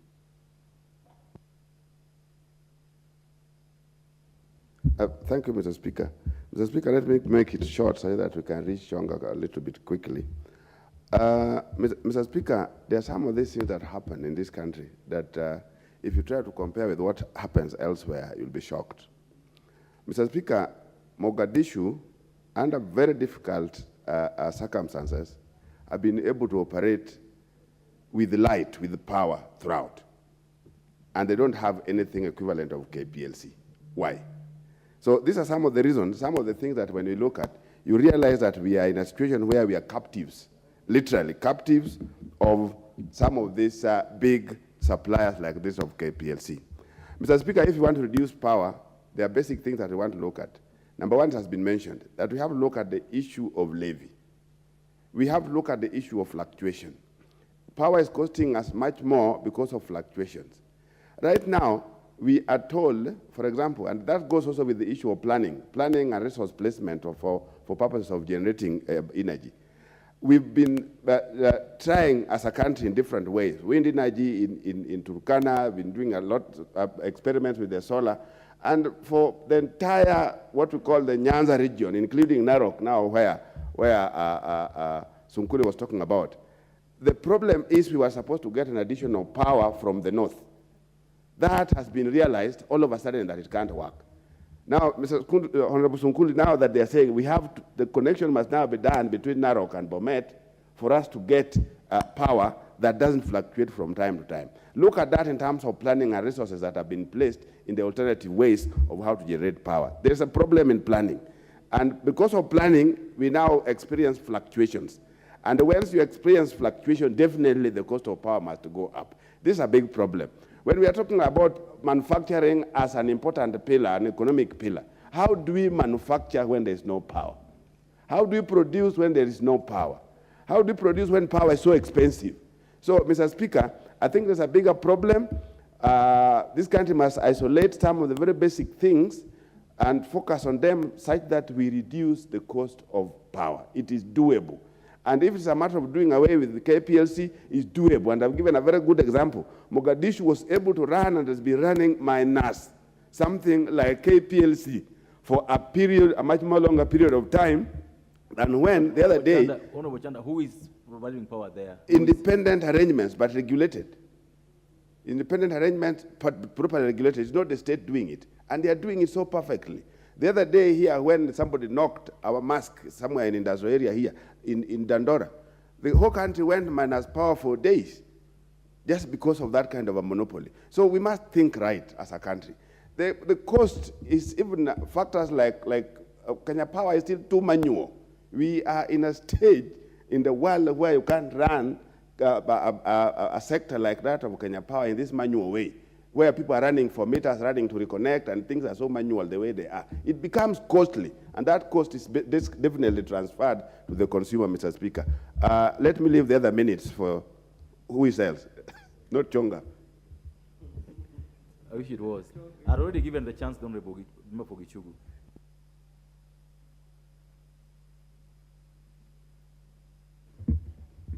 Thank you, Mr. Speaker, for the opportunity to contribute to this very, very important motion brought to this Parliament or in this chamber by the very able Member of Parliament for Laikipia, Honorable Jane Kagiri. And that proves that this Member of Parliament does not only think about members from that she represents, but she's thinking nationally for the interests of all the Kenyans. And that is why I rise to support this motion. And firstly, Mr. Speaker, energy is a key driver of economy in this country, just like fuel. And when the cost of electricity is very high, then the economy is also suppressed in a big way. For example, I've been a member of the Trade, Industry and Corporations Committee, both in the 12th Parliament and 13th Parliament. And one of the issues that industrialists have been grappling with is the cost of electricity. And if, as Kenyans, we want to have jobs for our youth in this country, one of the issues that must be addressed is the cost of the electricity, because investors have been shying away from Kenya. Kenya is very strategic in terms of investments, but because of the cost of power, investors have been going to the neighboring countries where power is cheaper. And this matter has been brought up severally by KMA, by various players in the field, but it's an issue that the Committee of Parliament in charge of electricity, that is the Energy Committee, should take up and investigate why power is very costly in this country. For example, we've also seen in the bills that we've been paying, there are so many charges which are placed against the consumer.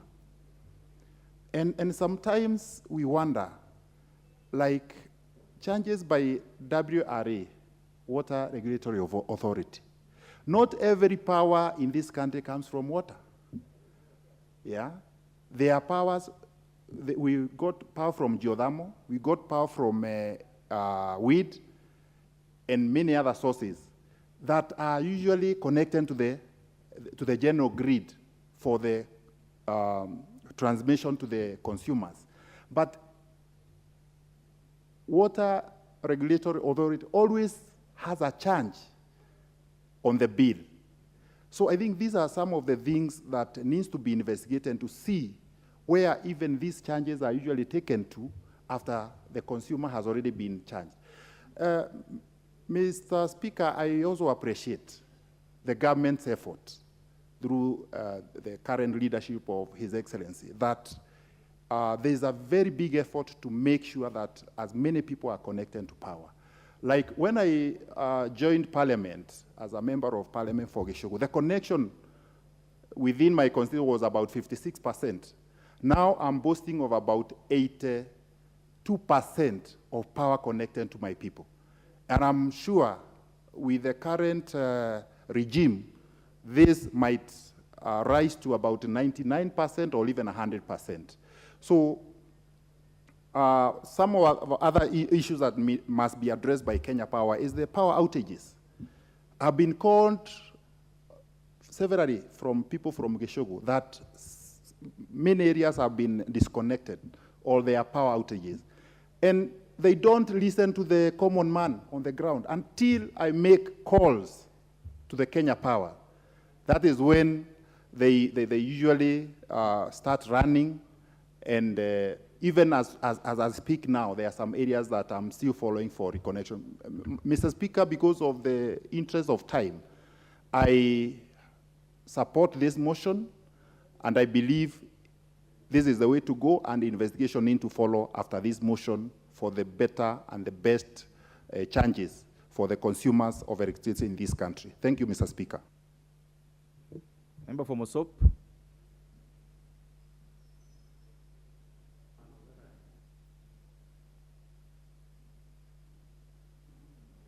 Thank you, Mr. Speaker, for this opportunity to support this motion on this issue of electricity regulation. Mr. Speaker, electricity is no longer an option to the people of Kenya. It's a right for every Kenyan to have electricity. And not only electricity, Mr. Speaker, but affordable electricity. But it's truly unfortunate that the cost of electricity in Kenya continues to skyrocket. And so regulation of it, on checking as to why it continues to go so high, is needed and is needed now. In the last 1 month, the cost of electricity went up by 10%. And even before then, it had gone up. And as such, Mr. Speaker, I support the member who brought in this motion, because it's high time we actually review the PPAs, the IPPs, because most of the owners of these IPPs are continuing to reap a lot of profits at the cost of Kenyans. The common person, this cost is passed to the consumer, is passed to the retailer.